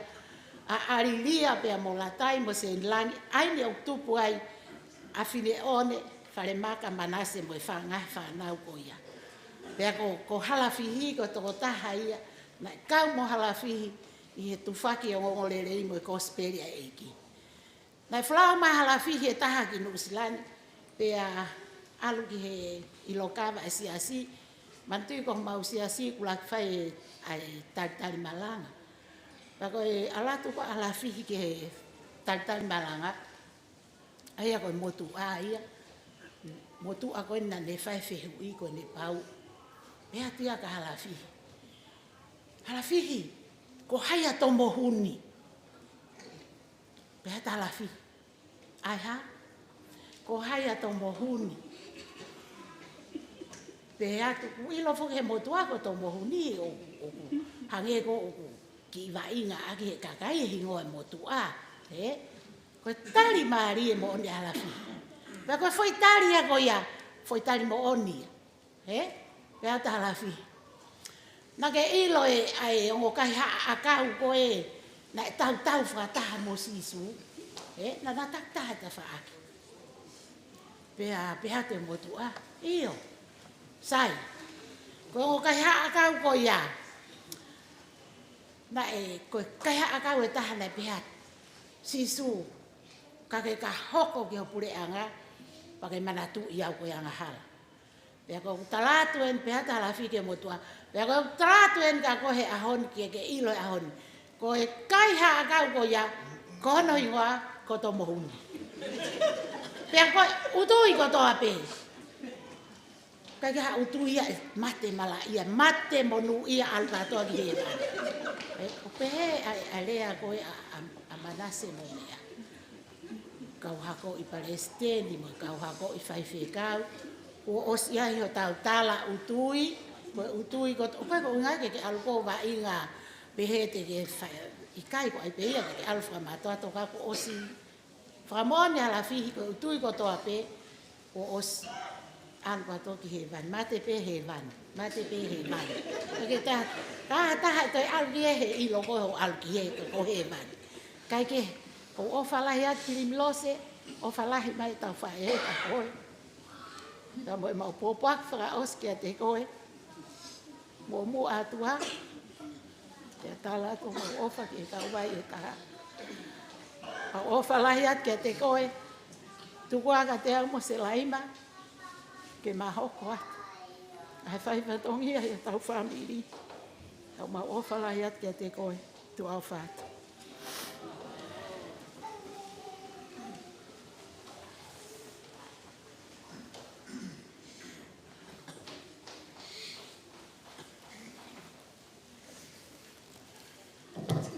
Malo e le rei family. Kore peke u ko whanga atu i he ngai tala whakatapu kakato. E Funual pa mo e lotu. Kai ata mo e i tangata tapuriani ke wawahe atu haki manatu merie mo ki popoa ki ofa ki e mau mehitanga. Koe Whawhika ni mau o wheloaki tohi Hafoka. Aia koe tonga ane sisi taha ia o e pekia. Pea koe ki manatu merie pe ki he mau meitanga, i he tau wafe wafā, nau mau e whenga maari e ke u aloa iba mo e ku tangata e ki whisi. Ke whakahua ne ki visa ewe wange ki Amerika. Pea lolotonga e mataritari ke whahauka e interview ka mo tangata e ki. Au whanonga ke telefoni o whetutake ange a Pilimilose. Na tala noa pa mo e kutamai. Pea talange e Pilimilose ki a wheroake. Ko lotu pē ke lava ho mea wholau. Ke wholau atu ki Amerika. Si atu ki he whanau. Pea ofa pē ke le rei pē mea kotoa. Pea osiko ia pea mono marewa tamai e telefoni ka au. Pea ure atu ke a he meitanga. Pea tamai rewa he tamai aku.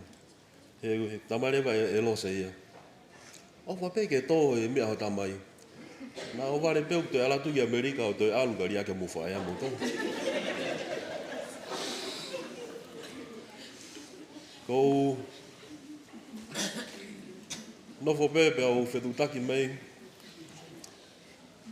ki alose ke whakahoko ange ai ki tohi hoko me historia wha whamiri. Ko ea ngā tuu koe e whamiri. Pea whakamatala mai e Pilimilose ngahi tuunga koe whamiri me ngahi mea koku ne iloi. Me ne tala mai ka te au. Oskena, aike ke hoko ka pala. Ko pala ko tangata lototo. Pea ku tala noa i pei halau furi. O ke whaiha ai noa ia he koloko ni. He hanga i pala ia tānau tolu. Pea talange ki a Pilimilose. Mea maari e pē, nai ke matou mo pala o mi lave a brekaika.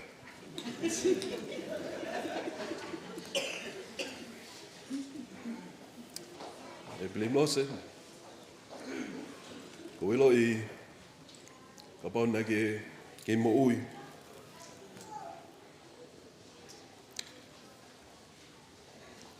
Ko ke tala mai ke te au. Ko ke nou pēu tāwala.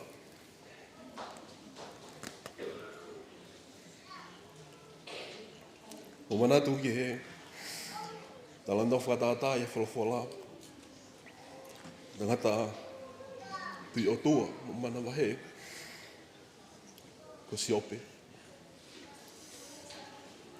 I he tala noa koe ni. A whio i he ki ai tui mālohi ai tamai koe ni, ko siope. Pena tuke i ki kia se tane ki ni hanga o ai ahi. Ai tamai e ki ko siope.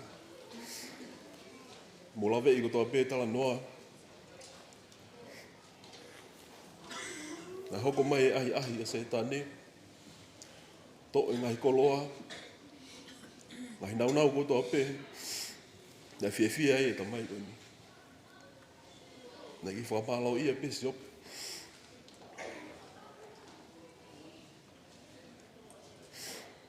Pana nā ki mana wahe pē ki he hiki. I whakasinga koe tala noa. A o tō. Me whānau. Ngahi mea kotoa pē nā ofa e. E palo whita koe ni kasi ope. Kana ki ofa pē. O tui pē asi ope ki ho tua. E ahoni.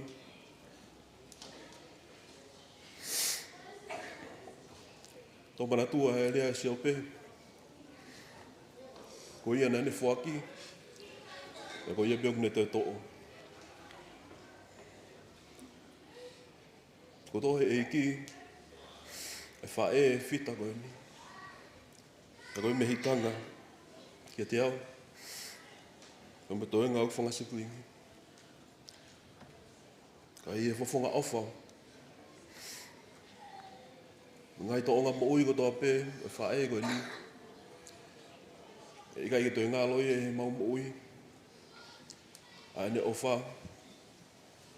Mau ne ngai toko ni. I tai mina ku pao e whenga maari e ke usi efo. Oku hua lose i e tempare. Au tā mai he toka taha koe ni. Ko hamena kei ke whetu taki mei ai. Ke hu e wātu ke tā kau ngā kau whakataha pa mo koe. I o mau en tau mitu. Nā tā mehe whae koe ni. Kena. O ke toi loto ia ke toi whakahela i toko taha. E koe ne mo ui pe ia. E loto pe toko taha koe ni. Ke ne toko ni mo ofa ki kakai ko toa pe. Kana ke ne toi loto ia. Ke toi toko ni anga taha ki ai. Pe whake anga mea ke te ai.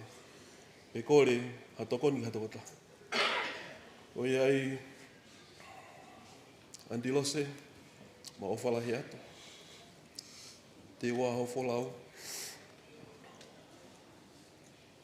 Te whakaua te ofa mau tamai ke te koe. Toi ngai whai muri. Wile e lau ki whahoko. Te urewa malanga. Tua au.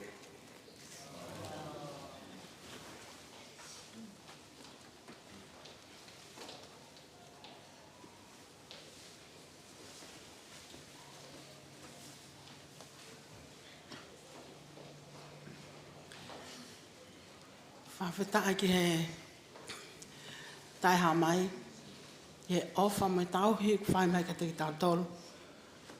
O lawa ke tau whātātaha mai he whiawh koe ni. Ke tau kau ngā kau whātaha mo he whae ka koe te hina koe ni. Neongo a tō tau loi mata. Kau tau i loi. Kone i he whetū o ku nonga mo whi maari. Ko ku ingoa ko se laima. Ko lahi au ia Pilimilose. Pea o si ane po. A on ke po mo whakau kau pepe te tō ki alunga. O lea. O ki kai ke ulama au. O lea whetu. Ko maho lo. Ko lose pe ne whai malea. Whetu ko tō pe te mao kia kau whaha lea. Au teke me ke tu. Hei ko ia pe ulama lea. Au kai ke ulama lea. Ka nea ngoia. O ko ngoi lahe au pito. Te wako ke upoto he lea. Hei ko ne tata uma. Whetu ko tō pe te o whae a mea kia e mau family. Pau pe ke mao kia. Te mao toko ua pe. Te mao ki o neanga se ke mawhae. Te mao toko ua pe. Nge ko lea tina. Te mao se pe. Talangi pe he mawhae. Ke fo i tala wou. Fo i tala wou tā pea lose ia. Lose. Whiwa ono whengai. Ke tona kosi. O ka aku ki whare kai o tupe o tahuni. Ka ne whia kai a pe ko tō pe upau pe ke tāmai. Te utawhulu i pe a lose e mali mai pe. Te utawhulu i pe e mali mai pe. Ko ne tāmai pe. A whua tāholo. O kai ke whaha mea a ngaka ke he tāholo ko ulotonga mo ua. Tā ewa pe. Tā ewa pe laima. Lose. O kua ham loi whe kena. O kua hafo i mei. Israel lose. Ko ne haa o weki whalikai. Te uka haa se mea ka atope ukulele i whalikai ki almoia.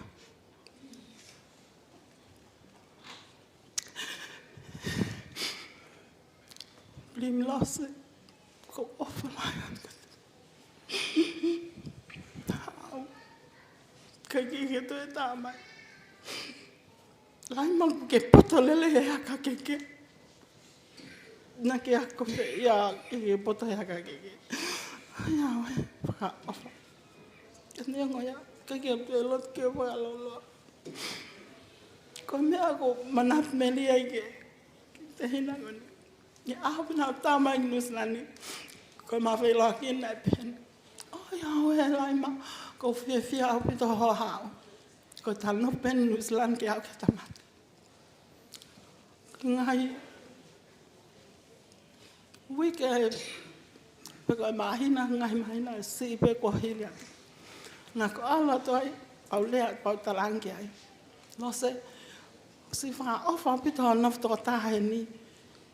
To no ke alu ki Australia to lahi ta mai ke fine ai ke nofo mona to.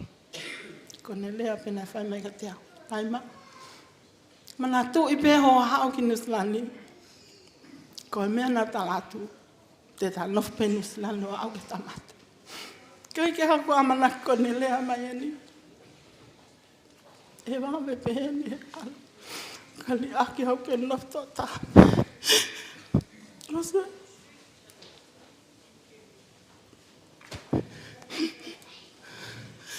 Ko ofala ke te ko. Ika ia taim tike. Talahu ipteke le ha. Pai nga lunga fai me te ane te ta flui pe ko time ko to. Te ke mali pe ta. Aine ofa, aine lunga ale. Ofa family, ofa takto. Ofa ta eki. Nani o mai ta la ke ta fe. Nani o mai time ke ta fe. Fama Lord si sua ofa. O mai ha pena. Ofa yo ma. Ako te milai ni me te kot. Ofa tu aweni. Sa si tele si kamaki. Si fana vifine. Ofa le kai si pa. Foli nete. Linda le kai. Ko ofa la ya tap komu mat. Ofa ya pinge fai. Ofa le ta. Como fai ko fifine ofa. Ofa ke te motol ofa fahau. Malo apiti fafa. Ofa ke te motol on ko toa si family.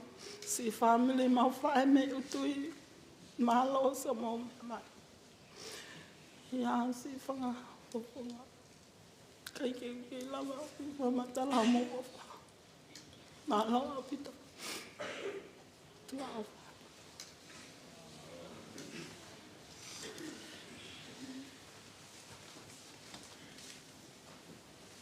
Ko le ke u kau e la mari ta tau. Na por mai mo me te au. Po mo tu ka fafita e ta ta mai ga ni. Nya fia ma no ni. Ka ni ke o fa i da do. Fa tu lo fa ta po ni ki he fa e ga ni. Peu whakapapa whatulau ke whahu a te he ke kaupi sope ko mea o nau mea ni. Peu whakapapa whatulau atu e whakatokoua, whakatamai, whakawhae, whatuwhawhine, nau mara wharewa ni. Ki mua kau whau ki mana me ri ke whae ko ni, hoku hingoa ko William tupopa sina lawaki.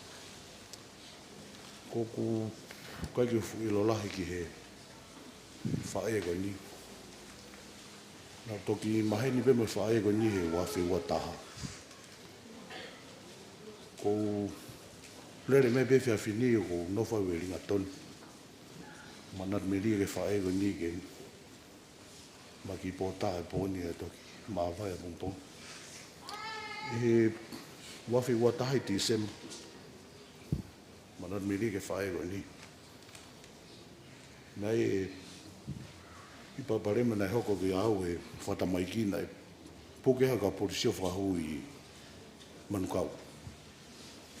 Ta unga ofa whae ko nina, whanonga whae ko nina, tō taha ko nina ne hanga whakaata mau ki tuami. Hana kei ke whaata mai whae ko ni, mo ne malu i au o singalanga e popolo. Ko e ko kulere me pehe whini, koe ke u fulawe i au ke whae ko ni, talo e mamahini ke u. E ke peko ha e matuu. Koe ke uilau peko whae e aki, peko tofefine e aki. Ka ko uilau peko whamile ni tamai. Ko tamai ko te vita tamai funa pasina. Ko e whohai atu ko pasina. Pa ko e whohalahi au te vita tamai funa pasina. Koe ke u poto whewhe au he lea. Ko ia ko nau whenga me pia ke au mai whewhingi. Awa ki rea i whamalo ke whae koe ni. E taunga ne ofa i au, ko taha ko ni ne. Wahe mai be ngai le le lawa ke monu ia e tona mai mo i ko ni. E ne kai whae ko ni ne wahe mai ka te au. E mo ui ke uliriu, whatamai ki. E ke iropo ka mana ko si mate au ia. Ka ko mao ni ho whalahi ni u. Koe ke fu i lau ke whamiri ko. Mahalo ko kātoa pe mo tohe whale ko ni uta whamiri. Koe ke fu i lau ke whamiri ki wawa au. Singa ina ulahi nofo pe au he ku whae na kei ke u. Nofo au ke whae tata i ki ke u ilo e whamiri. Ka ko mawa o whalahi atu whakatautaha e te motor. Ka pehe ku o whalahi. Ma ke he ma pe inu. Ka lose. Taimi ko tō pe ko ala ko nā. Ko lai ne ua tolu. Ko tuktuke te tua matawhare whae ko ni menguri. Ai whae ko ni o kuki mea kai ke kai. Ike i lo pe mana ko au ko mdofo e awi. Wakatako tahta tonu e ni ke alo ko nā e taimi ko tō pe ko nā e ko wafe ape whae ko ni. Tuktuki o nesi o me ko au ka uma e au. Mai e seniti, mai mea kai o kai pa hoka te alu. Ko ofa lahi ke whae ko ni. Mo mua talata u ofa ke tamai. Mo toinga family. Mo mua ka mau ko hoka atu whanonga. Ko ki lea pe ko whae me whiaf ko ni. Ofa lahi whatautahari o mo tō. Alo.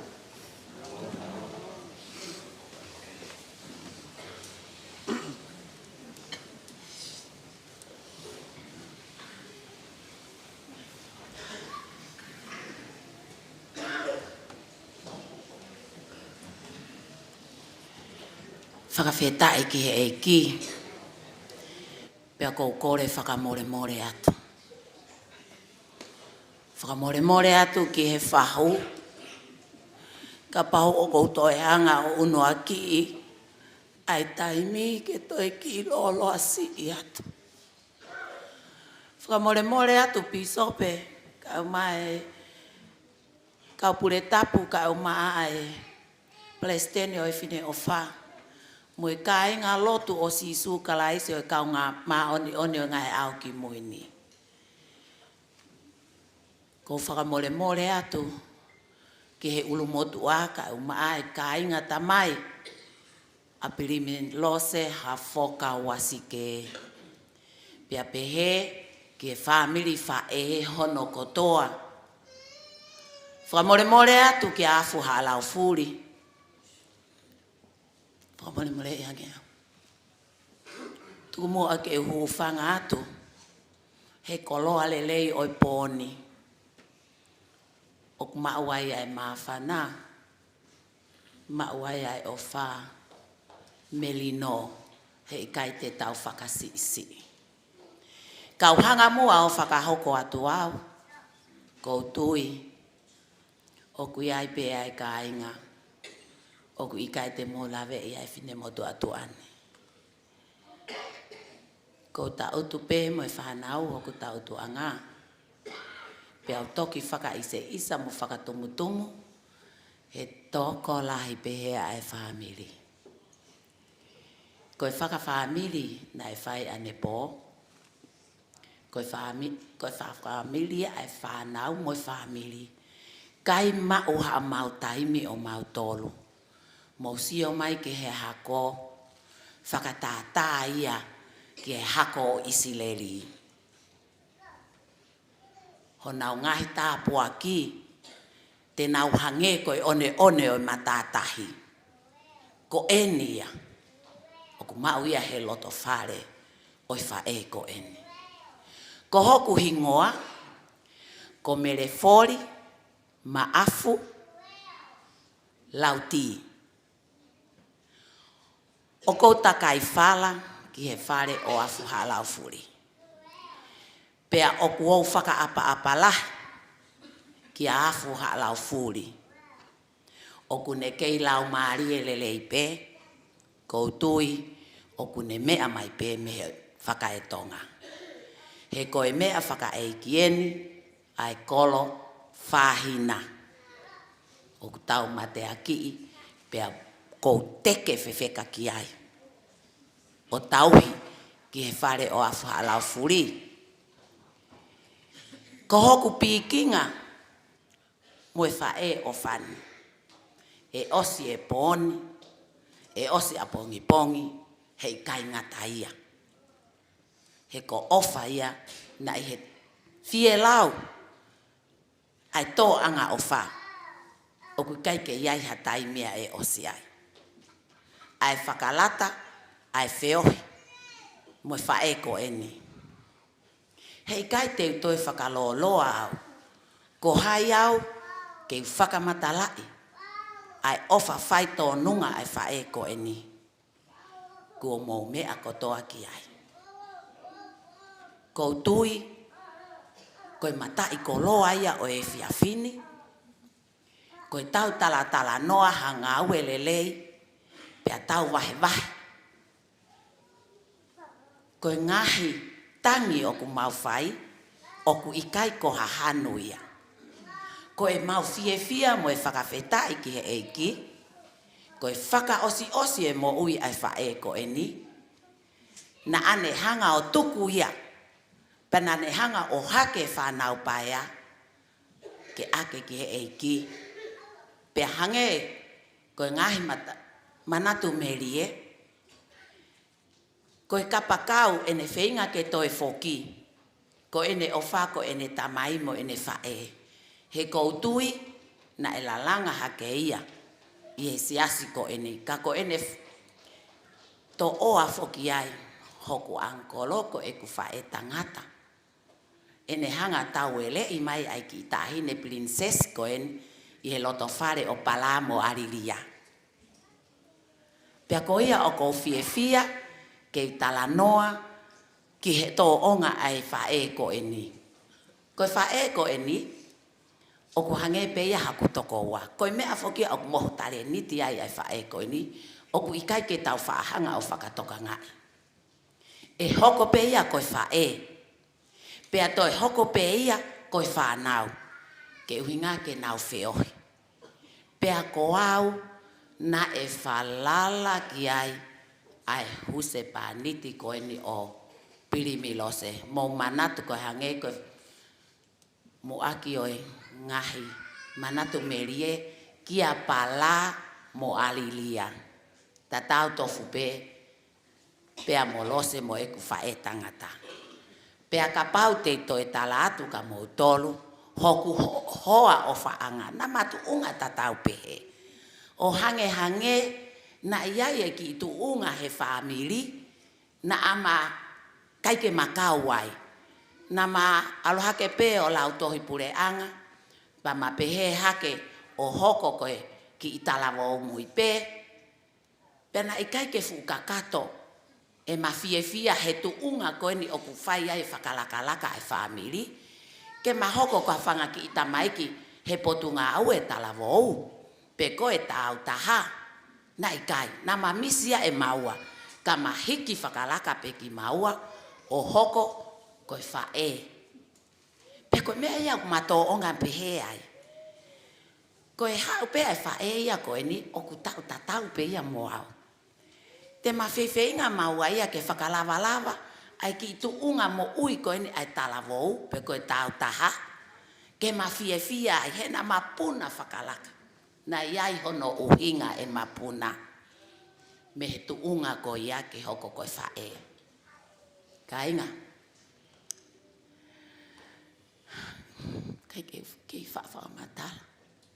Ko whenga mau pe ke utoa. Ia o ko utoa he ko whiawhia he eiki. Koe hao whangani. Maria ia. Fono pia ma uku I loto ia te au. Ai ngahi tala noa le lei he whae ko e ni. Whae fita, whae ofa. I kai toi sio ke totongi mai. Kai ke osia he mau tala noa. Ko au, na e o mai pe au e lose ke hoko ko e lahi he ki whanau ko e ni. Neongo I he tuunga whakawhamili, ko e tuunga whanau e whangamehi ki tanga. Pia na e pehe I pe ia. Tene hanga o tauhi au ko e lahi. Tene tauhi au ko e pere. Tene toi whakahiki au ko e eiki he loto whare ko e ni. Pia ko ia o ko uhanga whakamaala alat ka ki mau tolu. Ka inga o lose. O ku mau lau kau aki e mau whae. O ku mau pore he ofa nane whai. Koe me aia o ku mau fie maari e ai. He kohono uhinga na e whai tō iwi mo osiki a velenga. Na e tauhi wahaa o whakatou katea. O ikai tahape ki a whahai whare e taha. Pe tahape ki a whahai whare e taha. Na e hoko peki mau tolu ko e taha. Pea kua tau wanga maheni pe. E tau tuunga whakawhamili. Ko e tamai. Ko ia o kupure he whamili. Ka pau. Ko e loto ia e mau whae tangata. Neongo hono loto. Ka pau o kuikai ke loto ki ai kai rea atu pea Pilimilose. Ko ia o kupure. Ko e leleie a Pilimilose.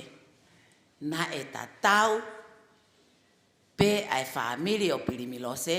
Pe a tatau pe mo e famili hono ofa anga. Ene ofa. Koutui koe koloa lele ia o kune hanga o whakawhiawhia iki mau tolu he pōni. Koe mau whanongo ke ngahi wahe lelei ko mau whai. Mole ai. Ai ongo sia. Mole ai ku hoko ia koe vai kau aki. Ki he tauwha o ku huki tonu. Ia se aosi o weni. Ka umaa senti. Ma uhe lotu. Neongo kua ne toka mai. O tari mai a whae. O ku mau pore. He ngā welelei nā ne whai. I kai harea ia ke whakatataua. Ai ofa e whae ko e ni. Pea ko utui. Ko i pōpō aki ofa ia. Ai whae ko e ni. Mo e whakaloto lahi ko mō tānaki mai. Whakatupu ai aki mau tolu. Ke mau nofo toa. Koe ne whakahino mai more ta mai mo whae.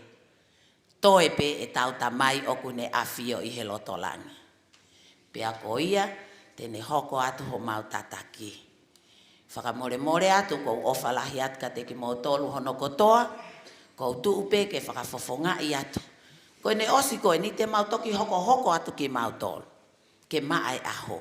Koe uhinga pe ia. Ke si tuku atu ki mau tolu ai ka inga lotu o lo se. Pea pehe ki he whahu o kumea. Malo e whakalangi. Kako ki mau tolu ia. Mahalo ko toki lava kakato eni e mau manatu merie o aku ai peke a pongpongi.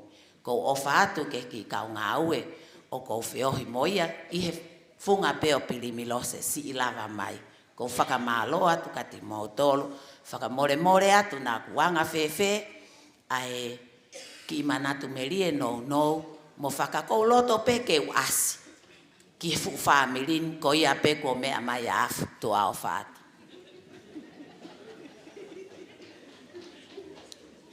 Maloa bita.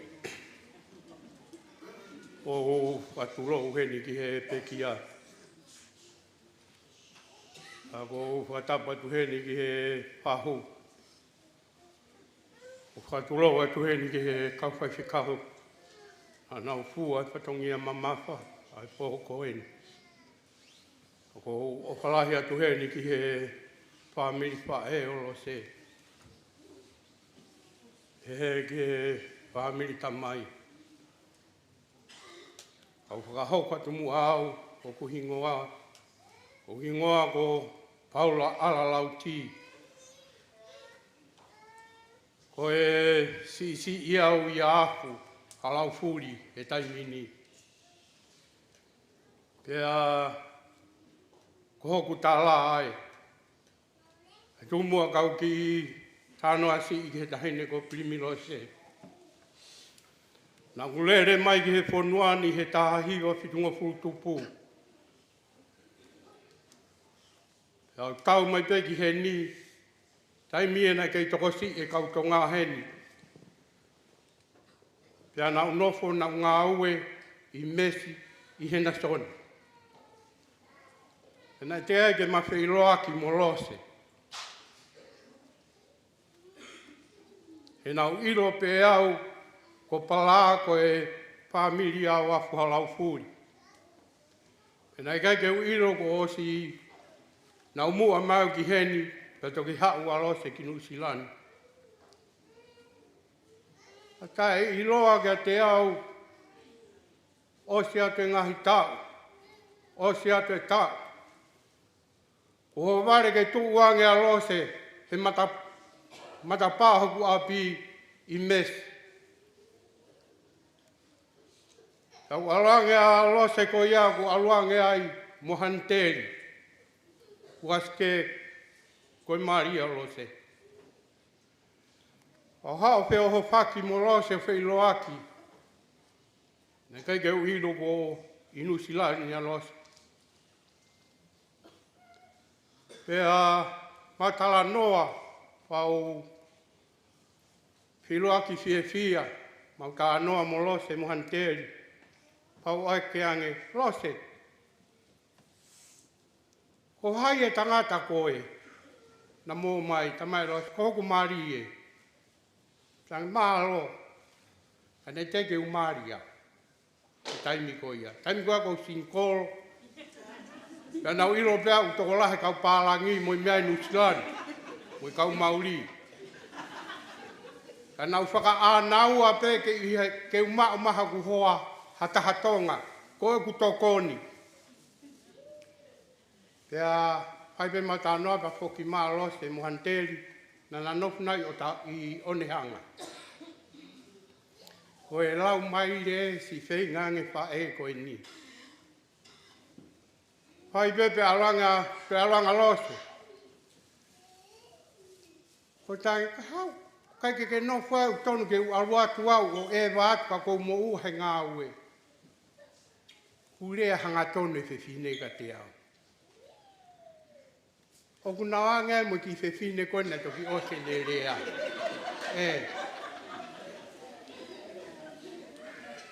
Ta koe o mai ako ia he ne whae tangata ki heni. O nofo ai ke awea ki he ako. Koe hao ka oskau university. Taimi aku kei whai ai English whakatonga i tonga. Mahana e lawai ne ako hea livingi. Patangi, ona ke toi hao. Kai tuku ke aluatu au e waki o nehanga ki fuoloa tau kui heni. Ka mai loa se ikai. Ia me alahi kou hau ai. Pau talangi, rea mai, he koe mea whai ngā tau. Keu ikai atu ka koe. He koe taku whāmi. Rea mai rewa lose. Paula, koe ki whewhine ni koni ku mao mai koe o mai e au. Te aua na ke toi karo. Ko kupeatu ke mari. Asi. O kulere noa peho kulo i mata e kita e loto. Ka te uoto whoki au he korea mai hoku whamiri. Pau longo peho fuoloa. O so atu lala uatu a hanteri ke he alanga o lose ke toi ai mai. Ke o ke whanongo whae tangata a mere kou iyo angi. Pako tu o tōlu ia toi whakahoko mai e lo se Paula. Ke toi ai ko hai toi hao lea ki ai. Ko koe eni ki he Funual. O whamai ahe ko kuta mai ko urere mai mo ia. Ko neongo ku tangi kau tangi pe lo se O kou tangi pe a kou tai loto ka te uloto pe o i o atu kou hiko hau mo ia. O hingai e mamari koni mo mere foli. Famili, ka maa e kau piso pe. Ka koe me a pe ai lahi lotu alo se. Na e vili taki ai ke i o neongo e kuta e loto. Ka mamari mai pe koe mo mere. Ka koe mea ngā ue ni ai whewhinehe na e ngā ue paanga. Na ngā ue he hotere. Ka hako hono hoa koe tangata ngā ue mo ia. Na ngā ue he kautaha konteina. Na e ki maalunga ia ai. Ngā ue pe i uta.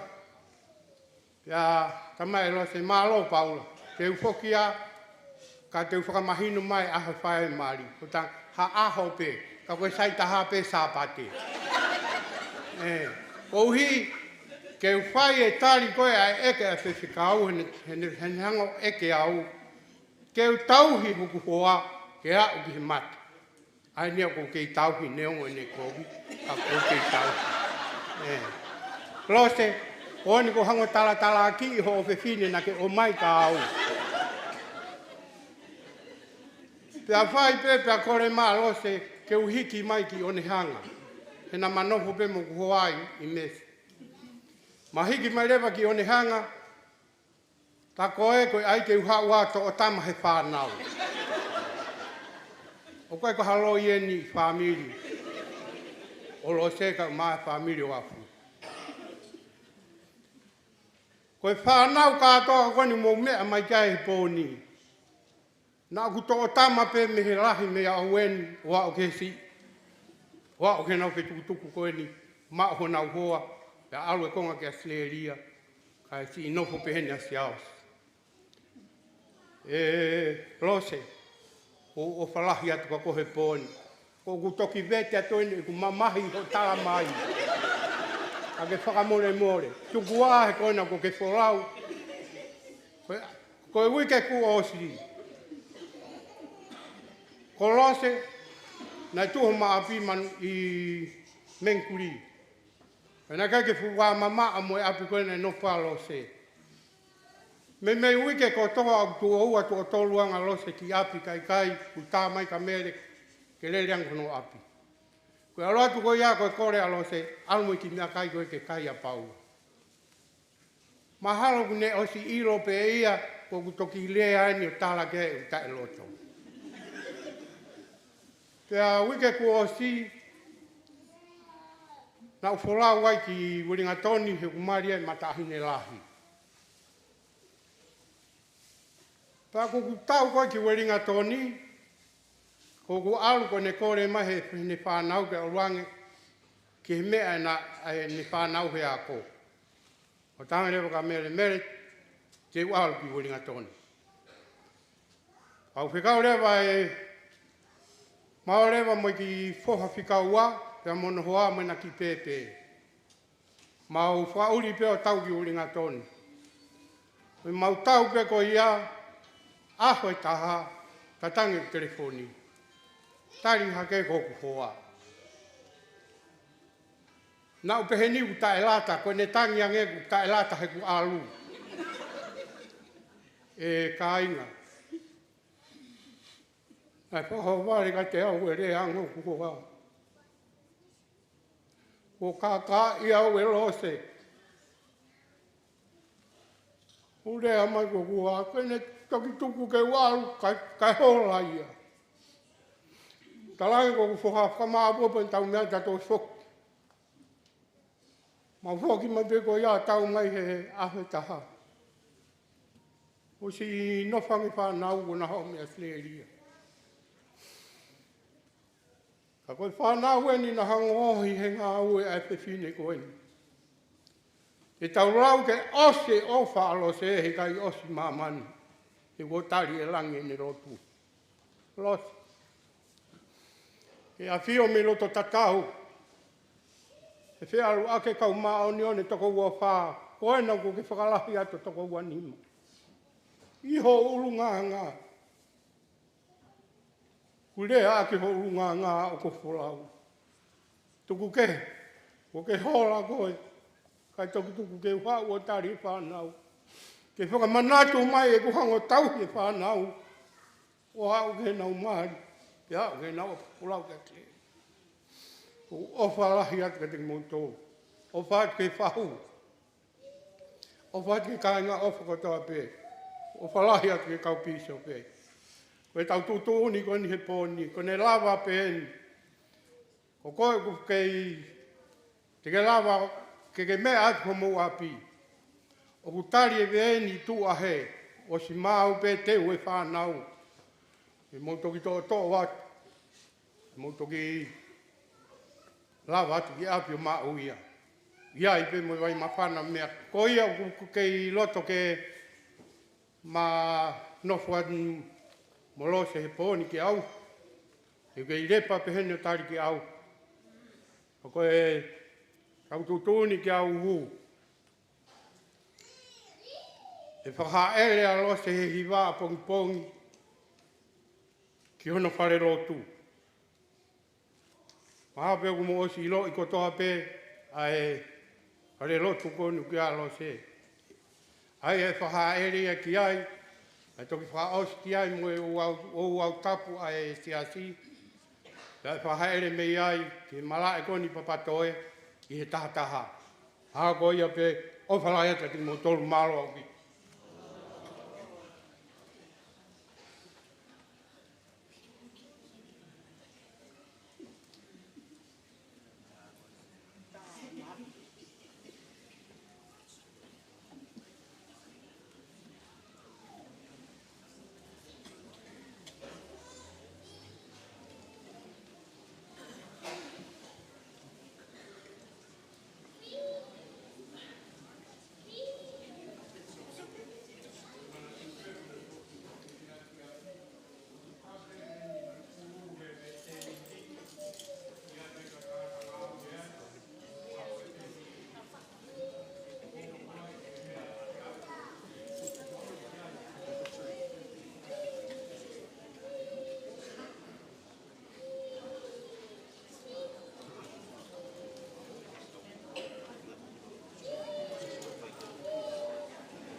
Score a $100 digital Visa card with State.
tau whakawhetai ki e otua mafi mafi, koe uhi, koe ne ofa, e ne alo ofa, mo ne tokoni, i e taimi whangata ani.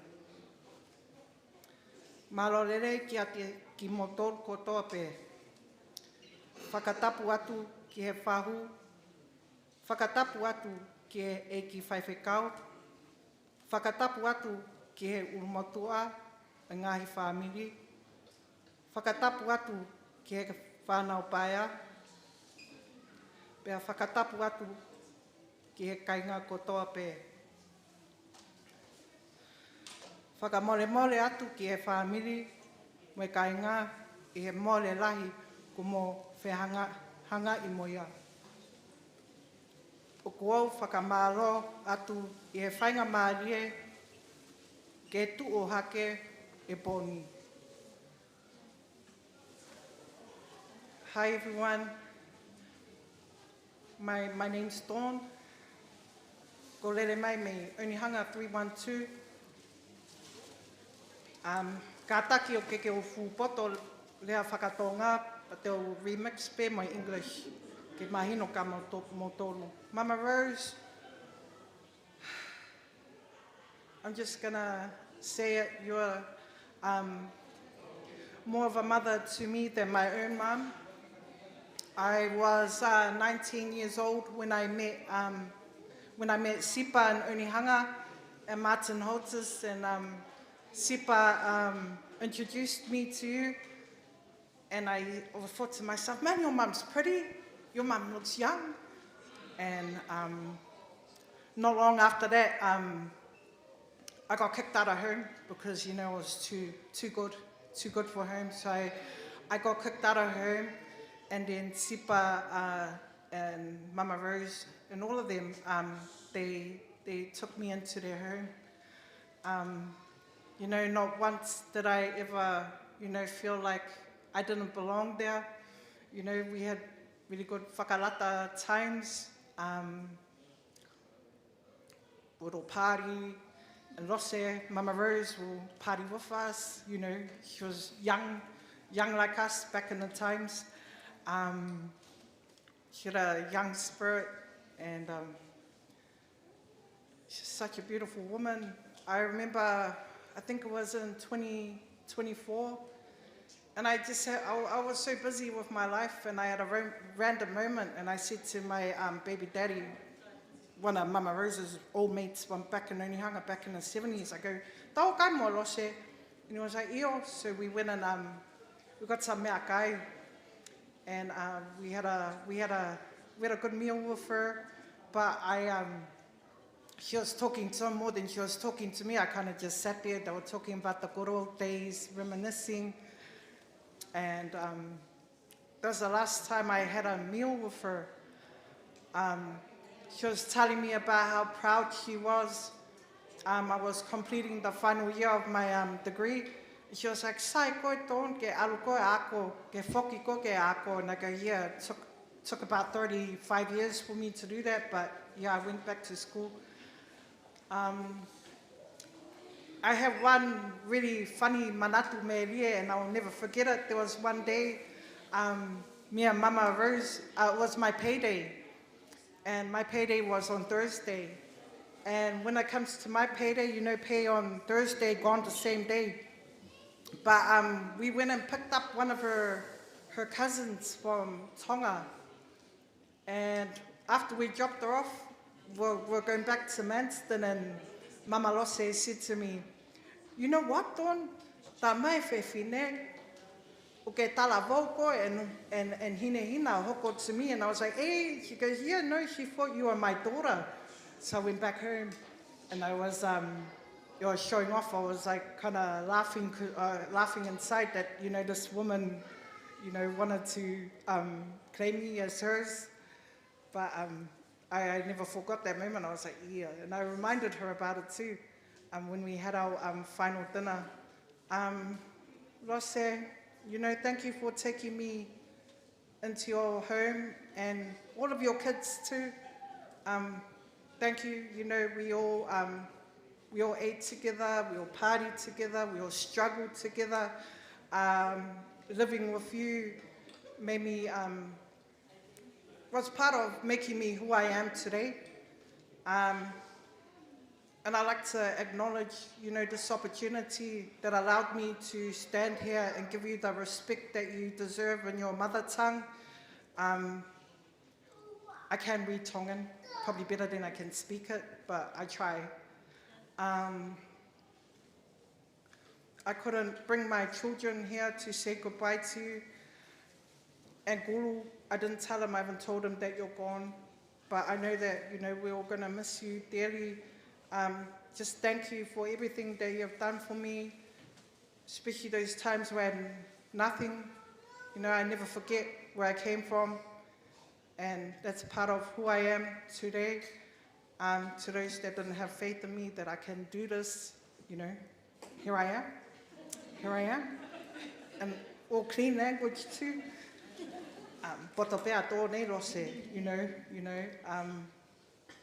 But thank you everyone. Sorry for speaking late. I was just waiting for the crowd to die down. Ofalahi atu kia motor katoa koia pe malo.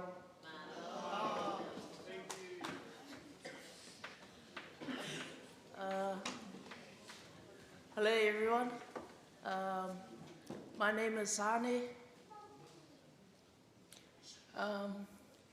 I wasn't prepared for this till Dawn called me and she said if I could do a manatu mai lie, would you come with me? And I said, yeah, I'll come with you if you do a manatu mai lie.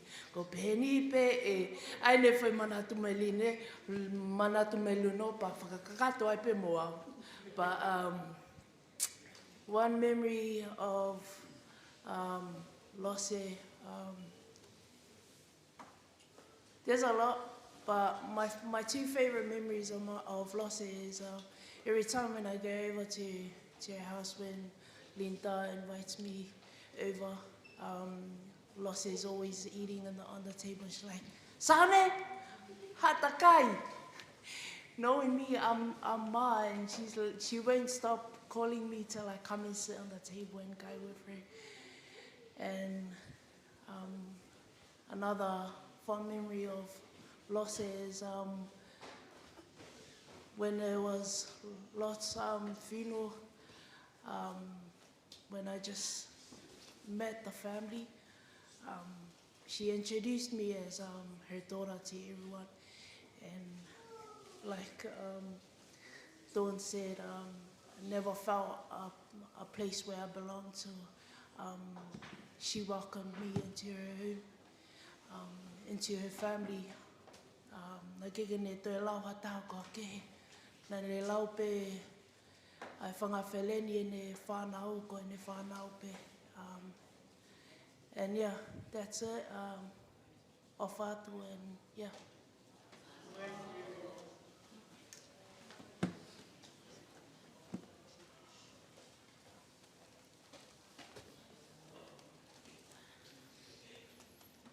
Ko le ke uhu whangai whatapu ko oso no hau whakiat me moani. Kai ata mo ku ke u toa whainga maali e koe ni ke whaiaki manat me lia mai whae koe ni. Ko e tala noa e ni ai whae ke whae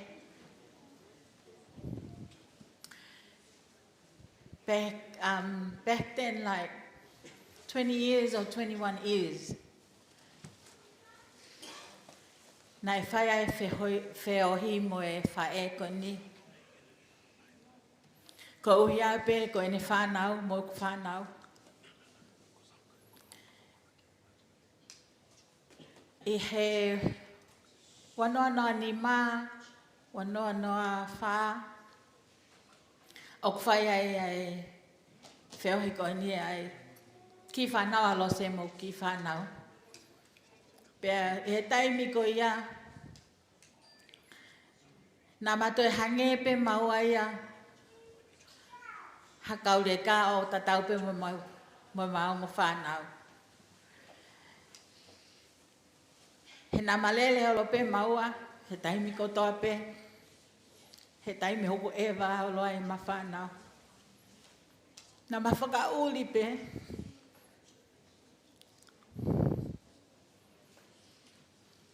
Nā lakangi ke maua ke mawhakauli takai. He mawhanau. Ka nau pāti pe mohiwa pe he ka. Nā makawa pe mo maua ia he disco he loto ka.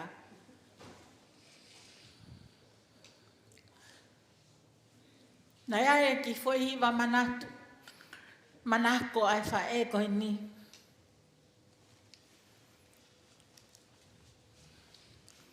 Lo se hina. Te ulea a ki hoku loto. E taimi ko toa pe o whai hai. Ha pāti a whanau I api. O ku tā. Ko le lo se. Tā mai hoku whasi. O si ilo ko toa pe. DJ Malahi. Koe o whewhine ia o lo se ko lia. Na e whahingoa pe ia ko DJ Malahi. Pagoia na e hoko koe DJ koe he taimi koku. Whai hai pāti ai whanau I api. Koe kore pe lo se ke tai mai ano whasi po si ilo. Ma o si ilo ko toa pe. Koe fui whasi ko ia. Lo se hina.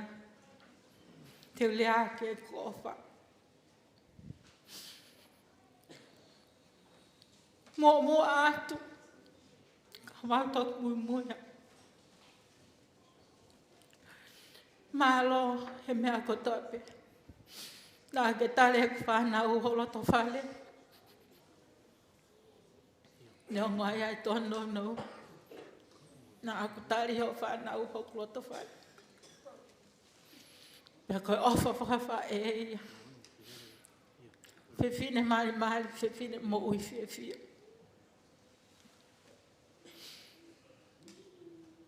Ko mau ha ofa lahi ko ki whanau. He nei kaike mei wheo he mo koe. Ka ko sipa mo DJ Malahi.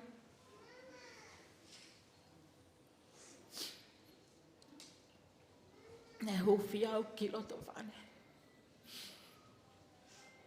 Malo e ako nakele. Malo e tāsi pinga lele. Ko ofa at ka pehe ko ki whana. Ko ia pe malo.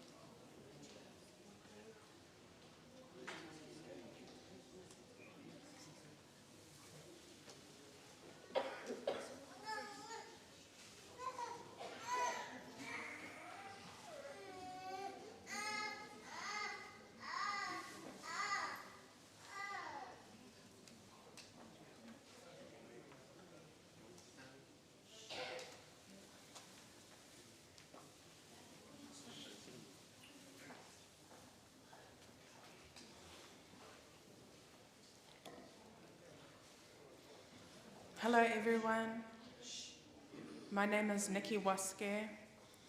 I'm married to Siausi Uasike, Los's second oldest son. Together we have 4 children. Sorry, I'm really nervous. The first time I ever met Losse wasn't organised or special. We met in the car park of the Mangere TAB. Dot and I bumped into her and he introduced us to each other. Not long after that, we found out we were having our first child, Priscilla. Losse was so happy to have another grandchild, but also a Tongan Filipino Balangi grandchild. From that moment we met, she always welcomed me with open arms. Like everyone here, we had our own special bond and relationship. I've known Losse for over half of my life. She isn't my mother by birth, but she was always a motherly figure. She taught me how to love unconditionally. Through all the ups and downs, her love remained the same. As some of her children said last night, they were headaches at times, but through all the good and bad, she never judged. She always forgave and loved them no matter the outcome. Lose was the queen of our Uasike family. Everything revolved around her. She was the glue that kept us all together. She was so proud of all her kids and especially her grandkids. She was always their biggest supporter and praised every achievement, big or small. Dot said last night that she would call me to ask me to help her with something, and when he answered the phone, she would check in on him, but she would always ring back later to talk to me. But she soon figured out that if she rang me when I was at work, she could ask me what she needed help with. I could never ever say no.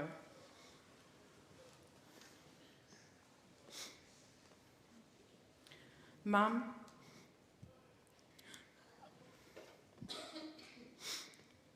I hope I served you well as a daughter-in-law, to a wife to your son and a mother to your grandchildren. I'm going to miss our conversations and your presence. You are leaving behind a big hole in our hearts. Our family will never be the same. We will miss your speeches that always began with tears, even though it was a happy occasion.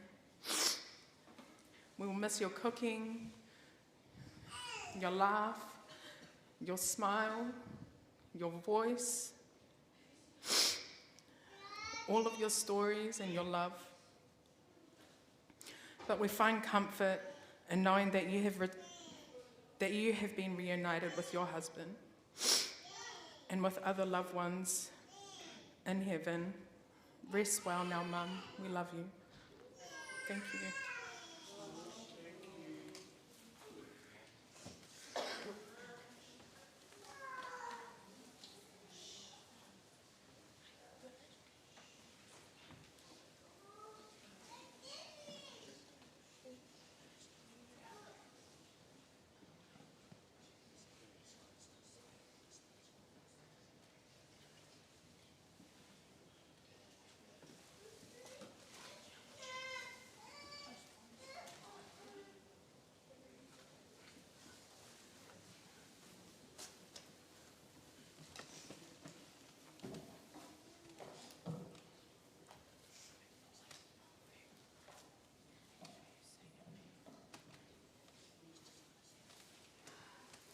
Hello, my name is Andreas Uanita Uasike, and my mother's name is Christina Uanita. And I'm here to honor our grandmother that has sadly passed away. But sometimes things need to change. We will miss every single memory of our grandmother, but we need to let go sometimes. I remember a memory when Nana was in like her wheelchair, and then I went on it. That was actually very fun. Oh yeah, just so you know, I had to speak in English. Thank you.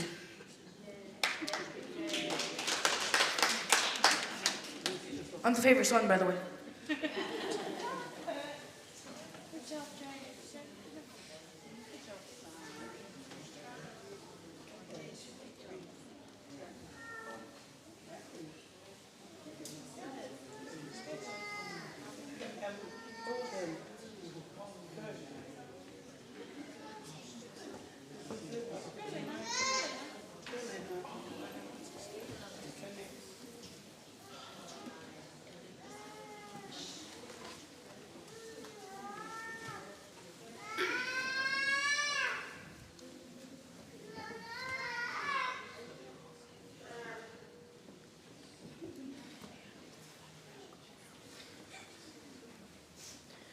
guys, my name's Elena, and I just wanted to start off by saying I love Nana, and I know we all do.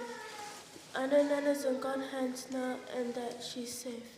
I've forever missed the cause and that the fact that she was meant to stay with us in July. So as we're all here to say our love and goodbyes, just know Nana will always be in our hearts. Thank you so much for everything you do for us, Nana. She was strong and healthy, but it's going to be hard to see her go. Nana was a big impact to me and my family, whether it was on call or in person. I love you, Nana. Thank you.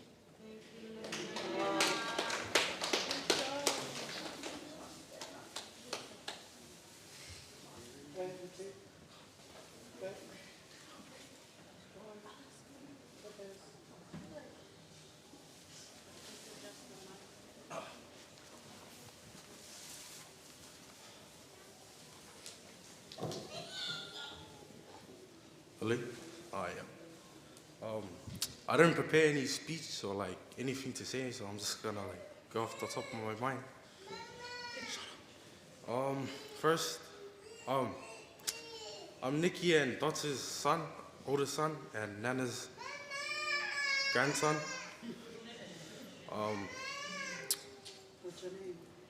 My name is Funual. And yeah. Nana was always there for me and my little family through the thick and thin. So I just wanted to throw it out there and say I appreciate that. And like my mom said, she was always the biggest supporter. And yo, love you, Nana. Walo.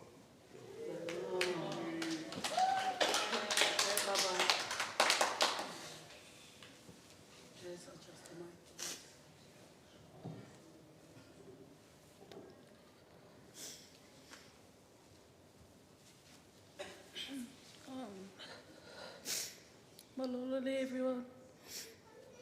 My name is Alice. I am Christina's oldest daughter and one of Nana's many grandchildren.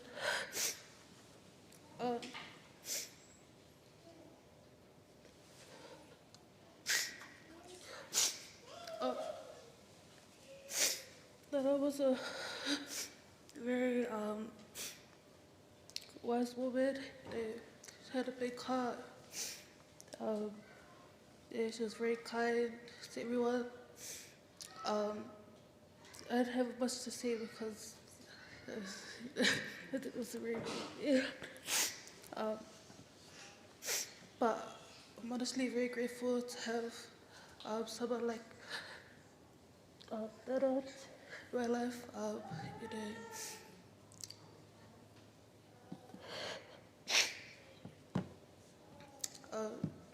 Yeah, she'll forever hold a special place in my heart.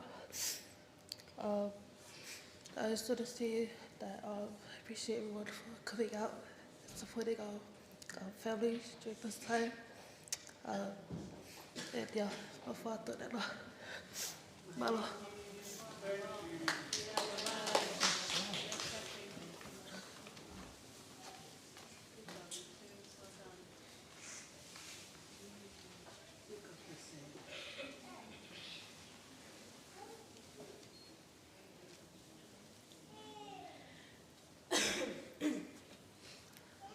Hi, my name is Perseus. I'm Dot's daughter.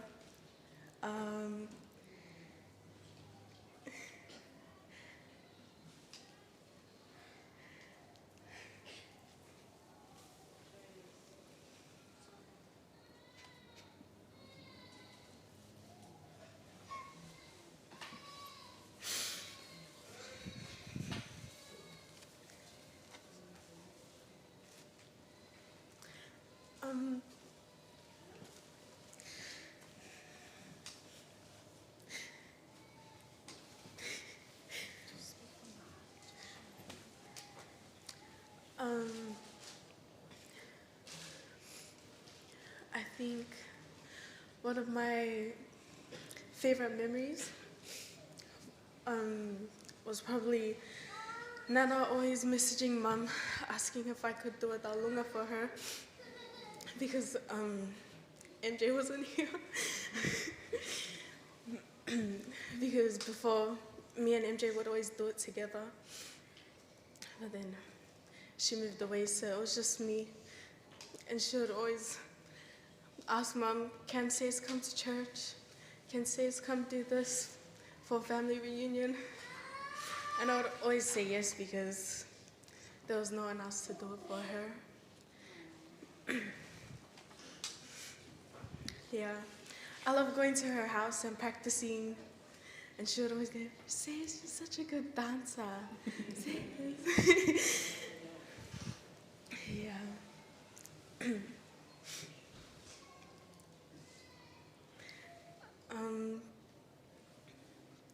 I love you, Nana.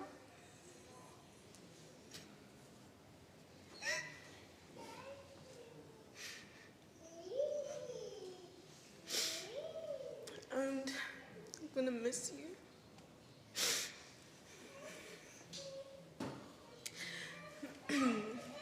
And I promise I'm gonna keep doing taolongas for you, even though you're not here. And yeah, okay. I love you, Nana.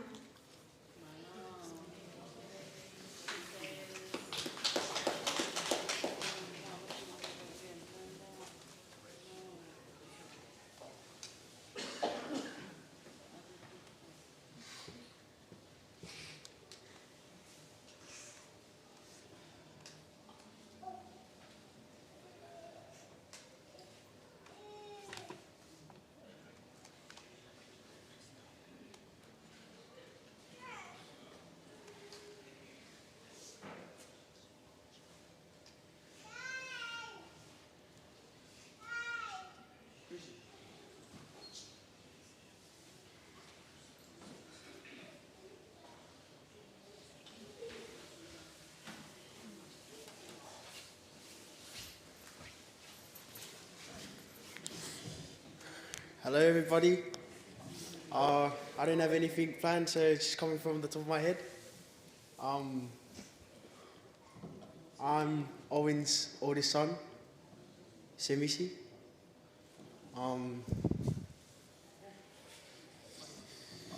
Just want to come up here to say a few words.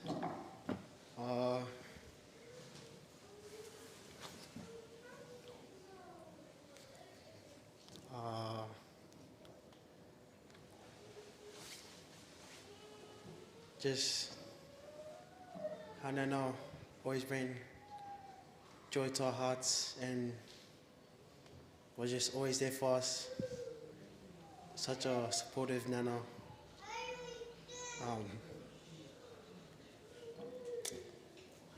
But yeah, that was Nana. She's supportive. She always cared for us. Whenever I went over to her house, there was always food. We used to eat. Whenever Nana came to Australia, she'd always eat the mangoes. But yeah. Love you, Nana. Malo.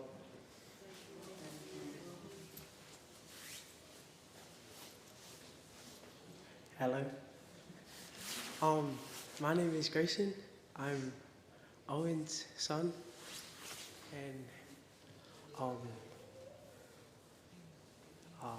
I just want to say thank you for being here. And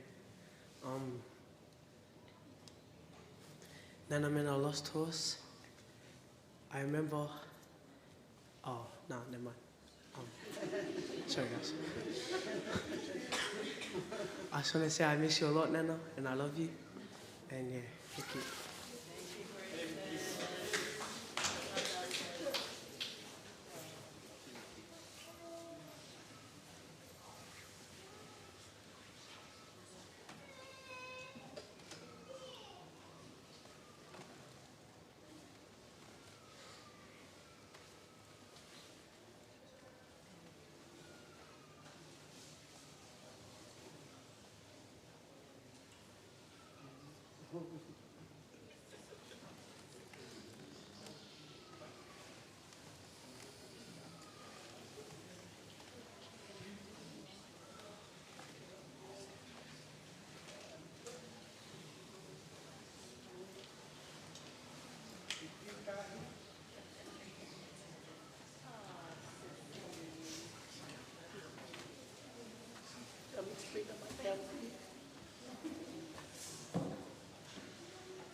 No.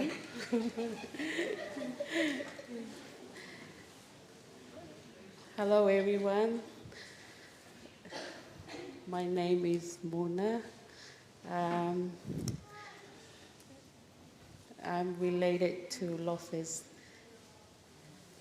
husband, as you all know, is my uncle.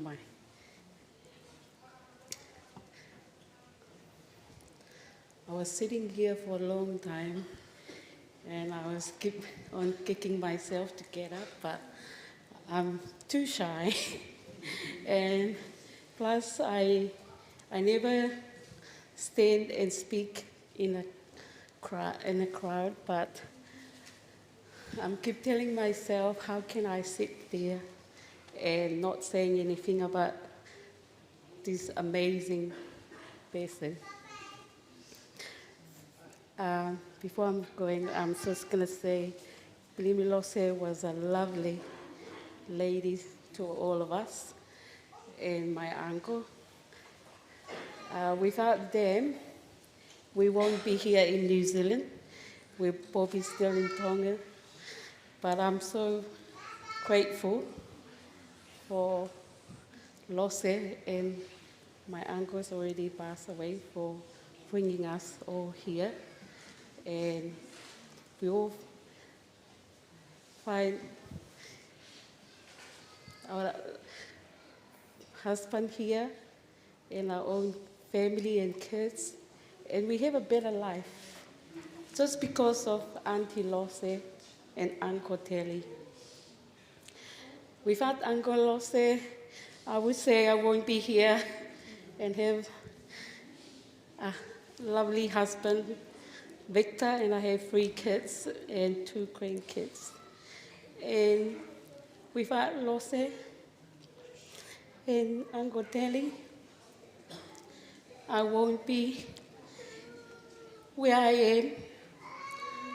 I have a roof on my head, and I'm proud of it. It's just because of Lose and Telly. To all Lose and Telly's kids, thank you very much. I'm so proud of you all. And I'm sorry if we're not there behind you guys all the time.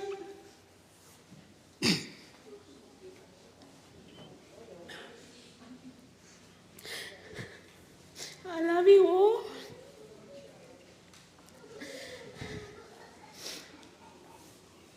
To my sister Claire's mom was raised you as a young sister to us. Thank you so much. I know since Mom raised you, you always do whatever Mom.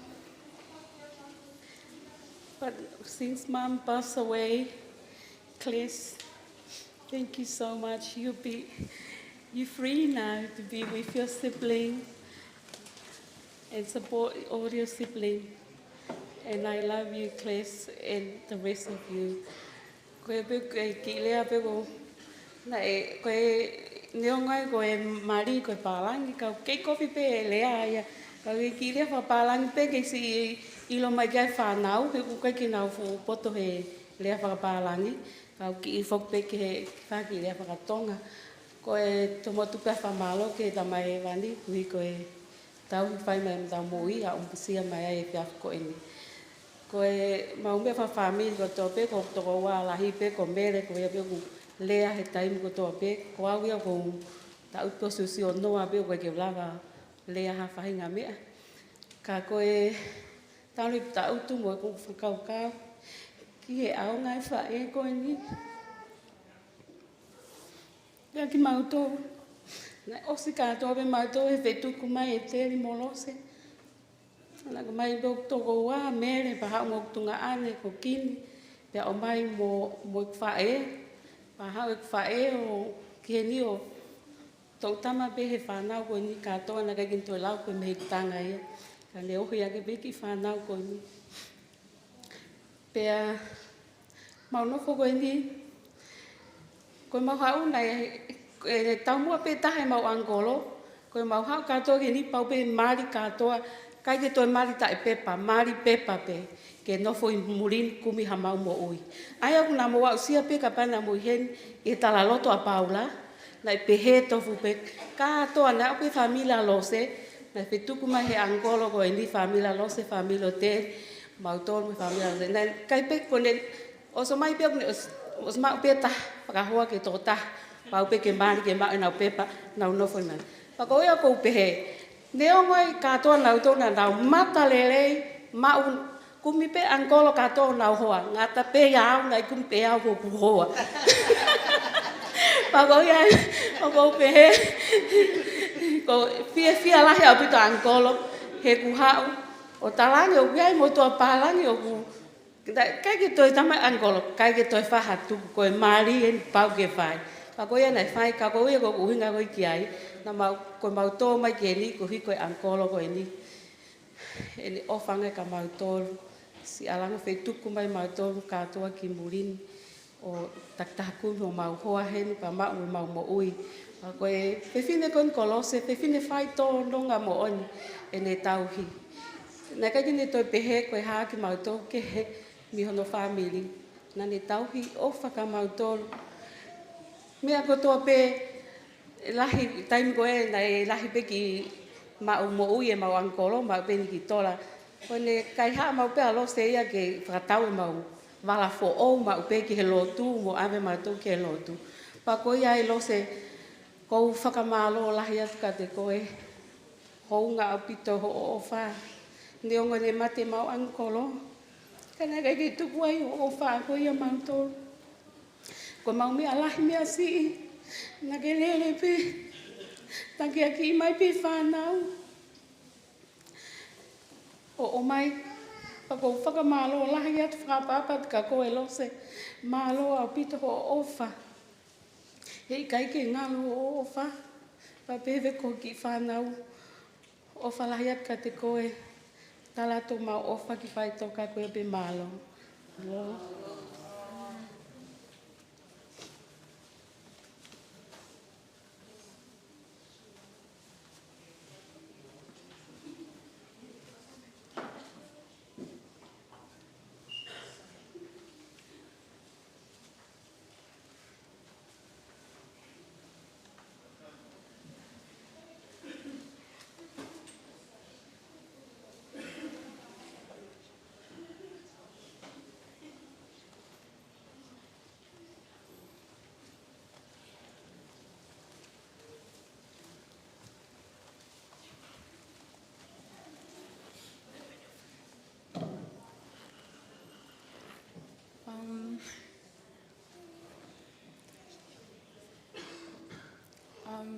Hi, my name is Mele Folilauti. I'm the oldest daughter of Benny.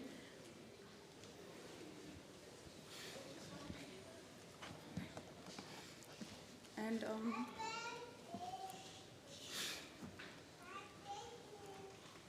my favorite memory of Lose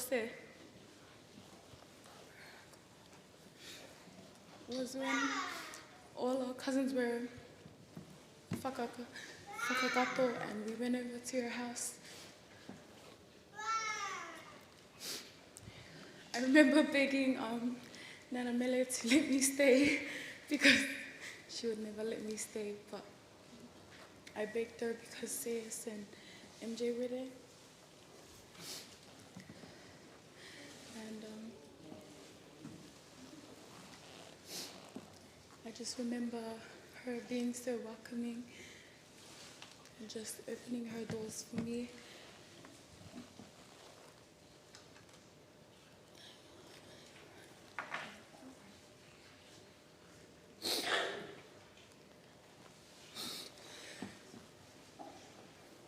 She always made sure we were well fed and that we were warm.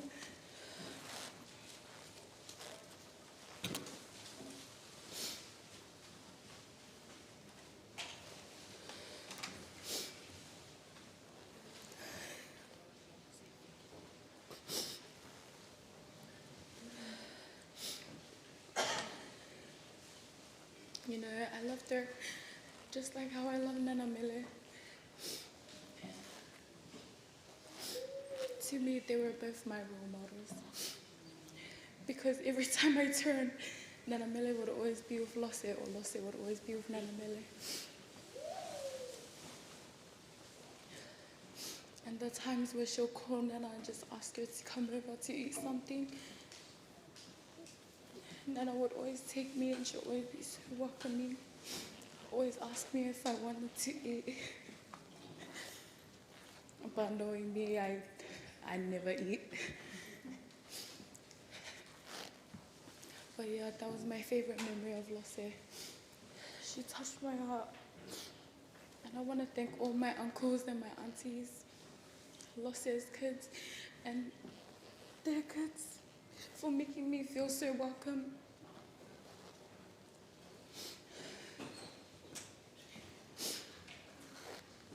And Uncle Dot and Uncle Owen, from when I used to live in Brisbane. I would always go over to Uncle Owen's house. He would always let me stay. But yeah, that was my little manatumelie. Goya pe malo. Hi everyone, my name is Olivia Toyota Ungate Desi. I'm the one and only daughter to Sunny Lady Desi and Lolini Desi. And I'm one of the grandchildren for Nana Mele and Bob.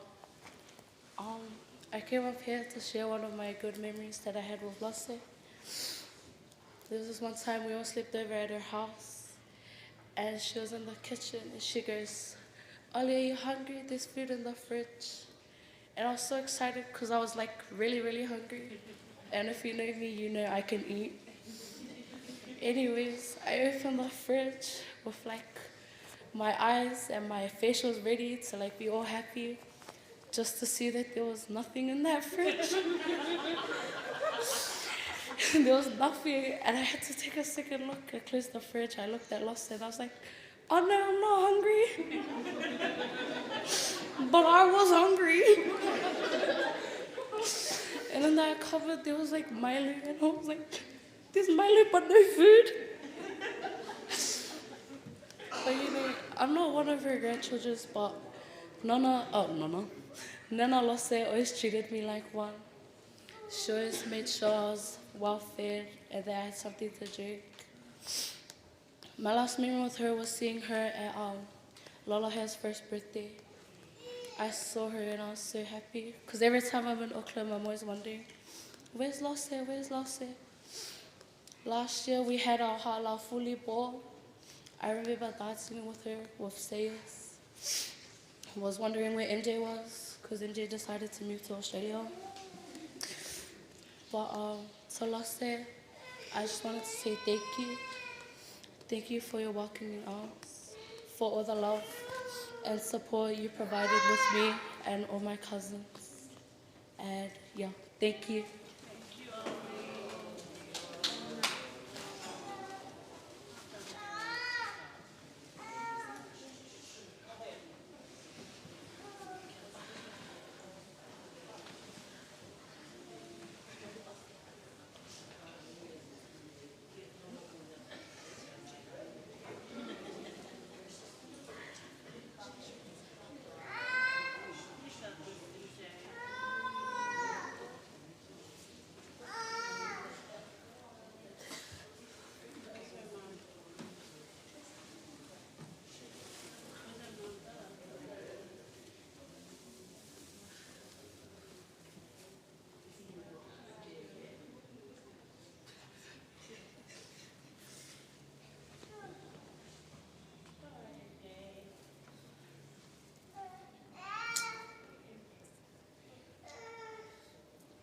See, this is why I didn't want to come up here, because I knew I was going to cry.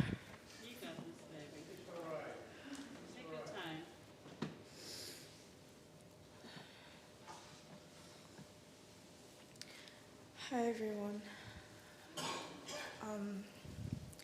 My name is Mary Jane Uasike, and it's a bit low.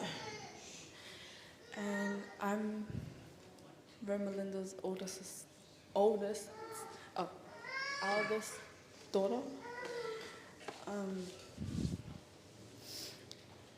If you know me, you know I'm like Nana's favorite. I'm like the princess, but it's okay. But yeah, I don't really know what to say. That's why I didn't come up. But yeah,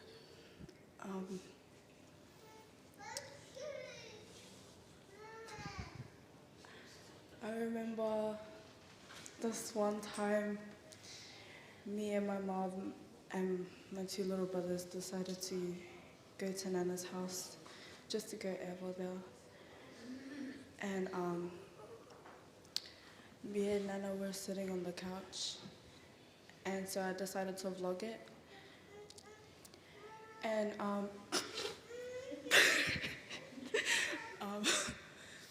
we were just, you know, playing games and stuff.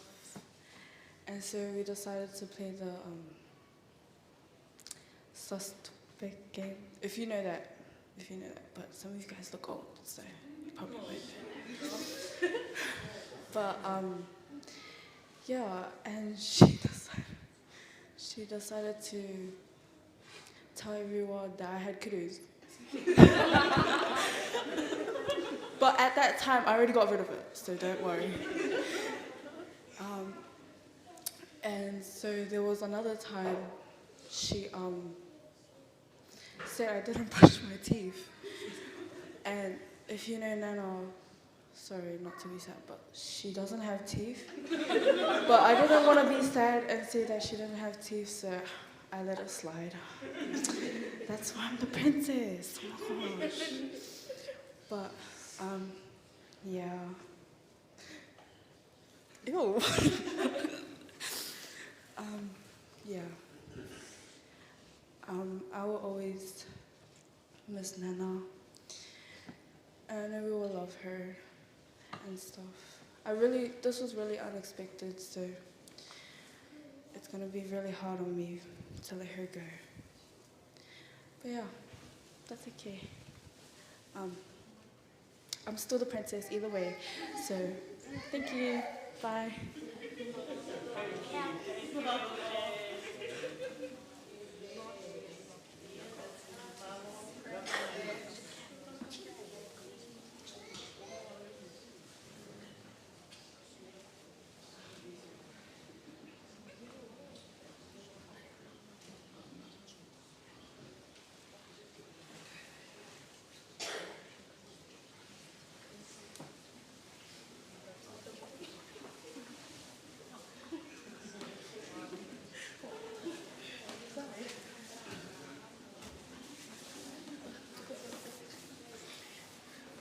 Whawhetai ki he. Toltai o tua ni a whio i o taulotolotonga. I he hoa whakakoloa ko eni. Family.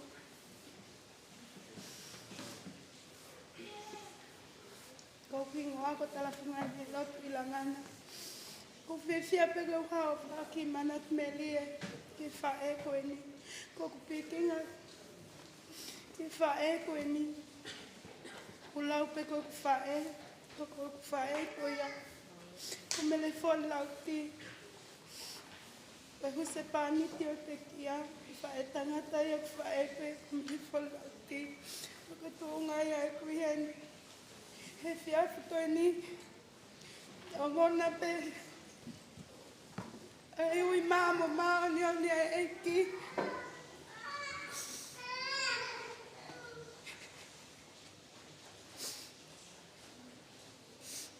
Mate ofa mai ki whae ko ni.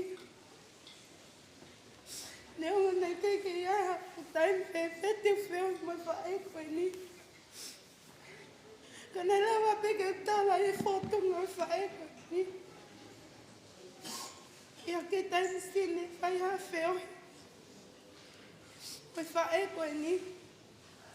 Te hange ka mō mea peke ai hono. Whotu atu I hono tā. Ia tala koe whiwhine whotu mali mali e whiwhine koe ni. Ia tala I pēne unganga lelei. E ne ofa Hange koe ni tau whanongoa. He pōk tau I ai. Whanonge ngai manat meli e. Ko ofa e. Io. Nei ofa pe hea e tuaki mamani. Nani whakana ato whetani whatupo. Ko hi, ko hiko tā pētui pi teika te ia. Ke oa na auha, ni mai mo I taingata. Pe hea e ofa e whinekoni. Ne ongo oku ne mate. Tangu I kaika ne mate oku ne mohepe. Whanau pa ea. Ko ofa tuke mo. Ofonga.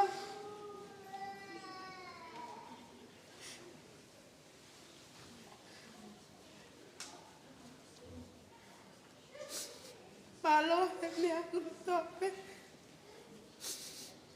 Alo mo ofa e tea.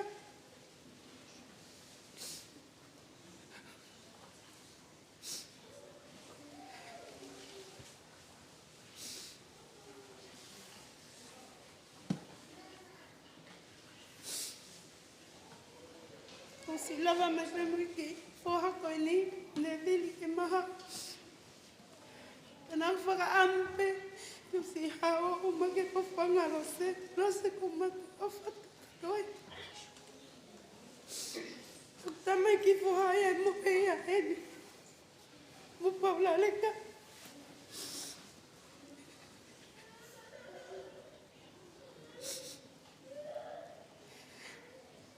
Rose tu pe mua ke paiata ki hila. Nengo peku leo. Leo vale, que tu peque fata que foi.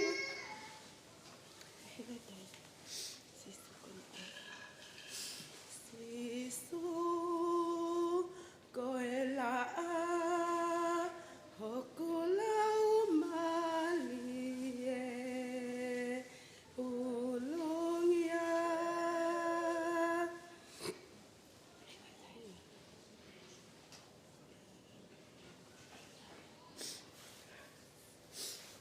Sisu koela hokula umalie ulongia ho mama haloto polie Sisu koela hokula umalie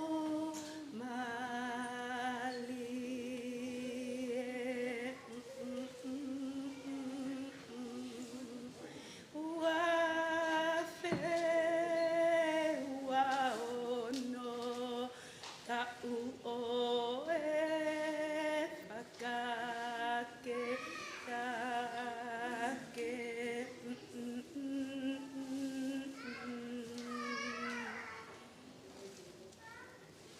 Sisu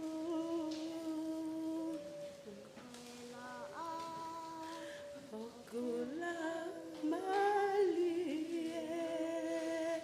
ulongia ho mama haloto polie Sisu kala hokula umalie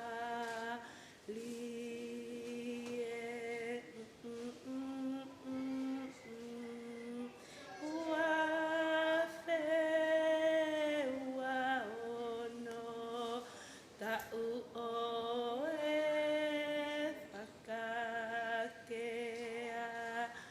ke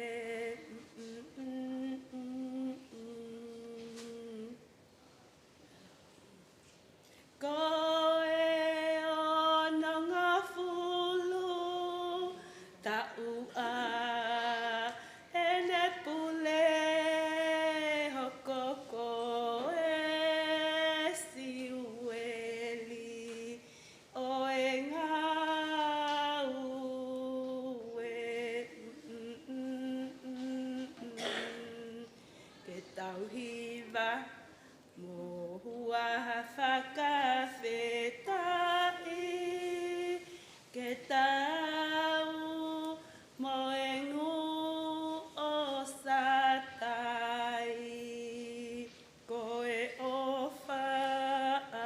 tamai, kua tau lau manu ai, tamai e,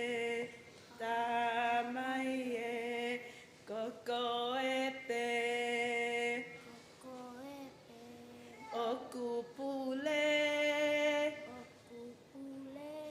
he mo ui pea mo e mate. Hoko mai, ho, lau mali e, whai ho, mau whakake ake, iha to e ta upe, halelu, ia mo mawava, kia siho va, ukutolo, tolonga ota e ngata. Mau ha ofalahi atu lose, ofalahi atu fofonga.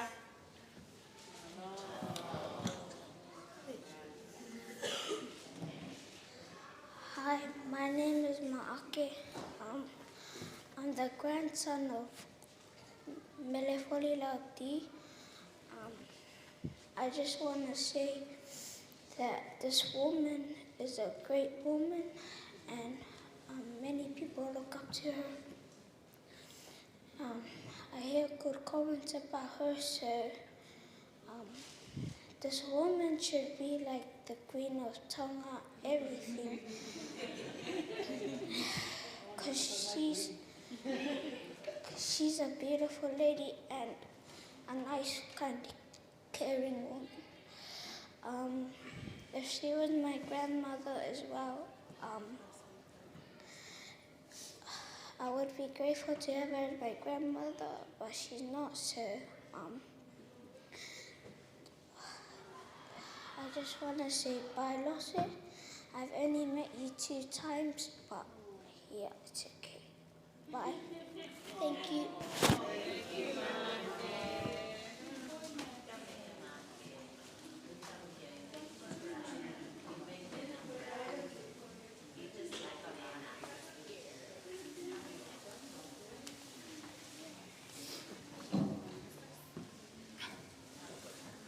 Hello everyone, my name is Eleni. I'm Owen's eldest daughter. I don't have anything prepared. I wasn't actually gonna come up, but as a lot of you may know,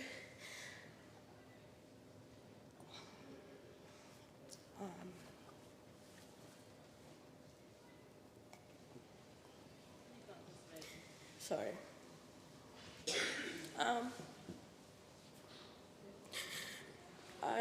I was not raised in the Uasike family for a lot of my life, but one of my a memory, an early memory that I do have of Nana's is going to her house and eating all her Nutella with a spoon.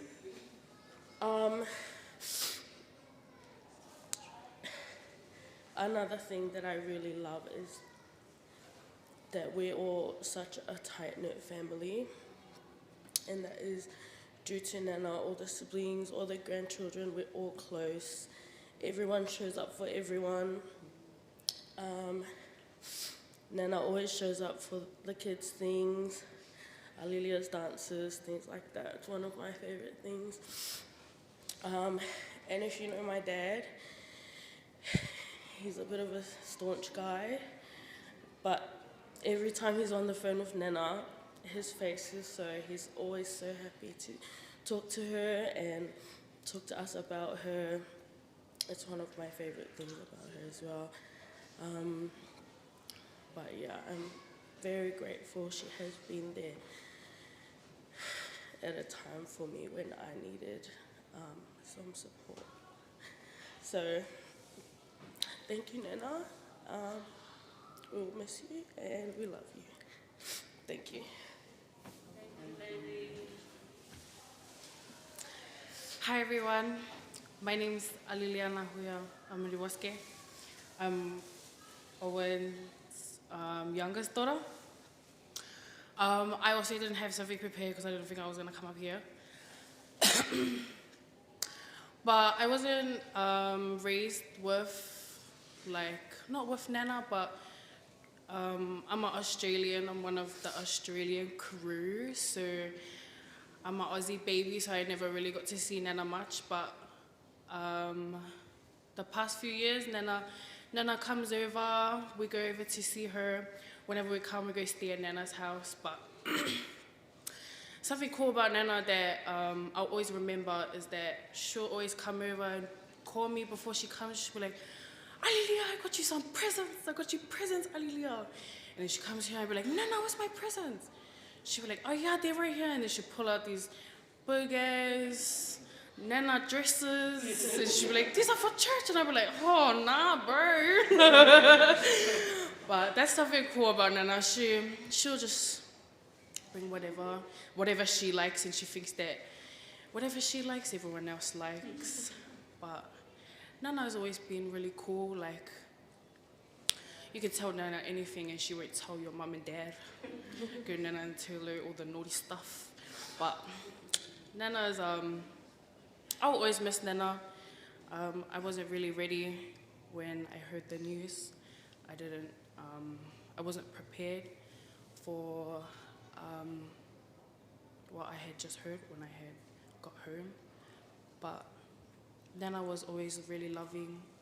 She always cared about everyone. She treated everyone the same, except MJ, because MJ is the princess and she just wants to treat MJ different. But we always love MJ, always love Nana. But thank you guys for listening to my speech.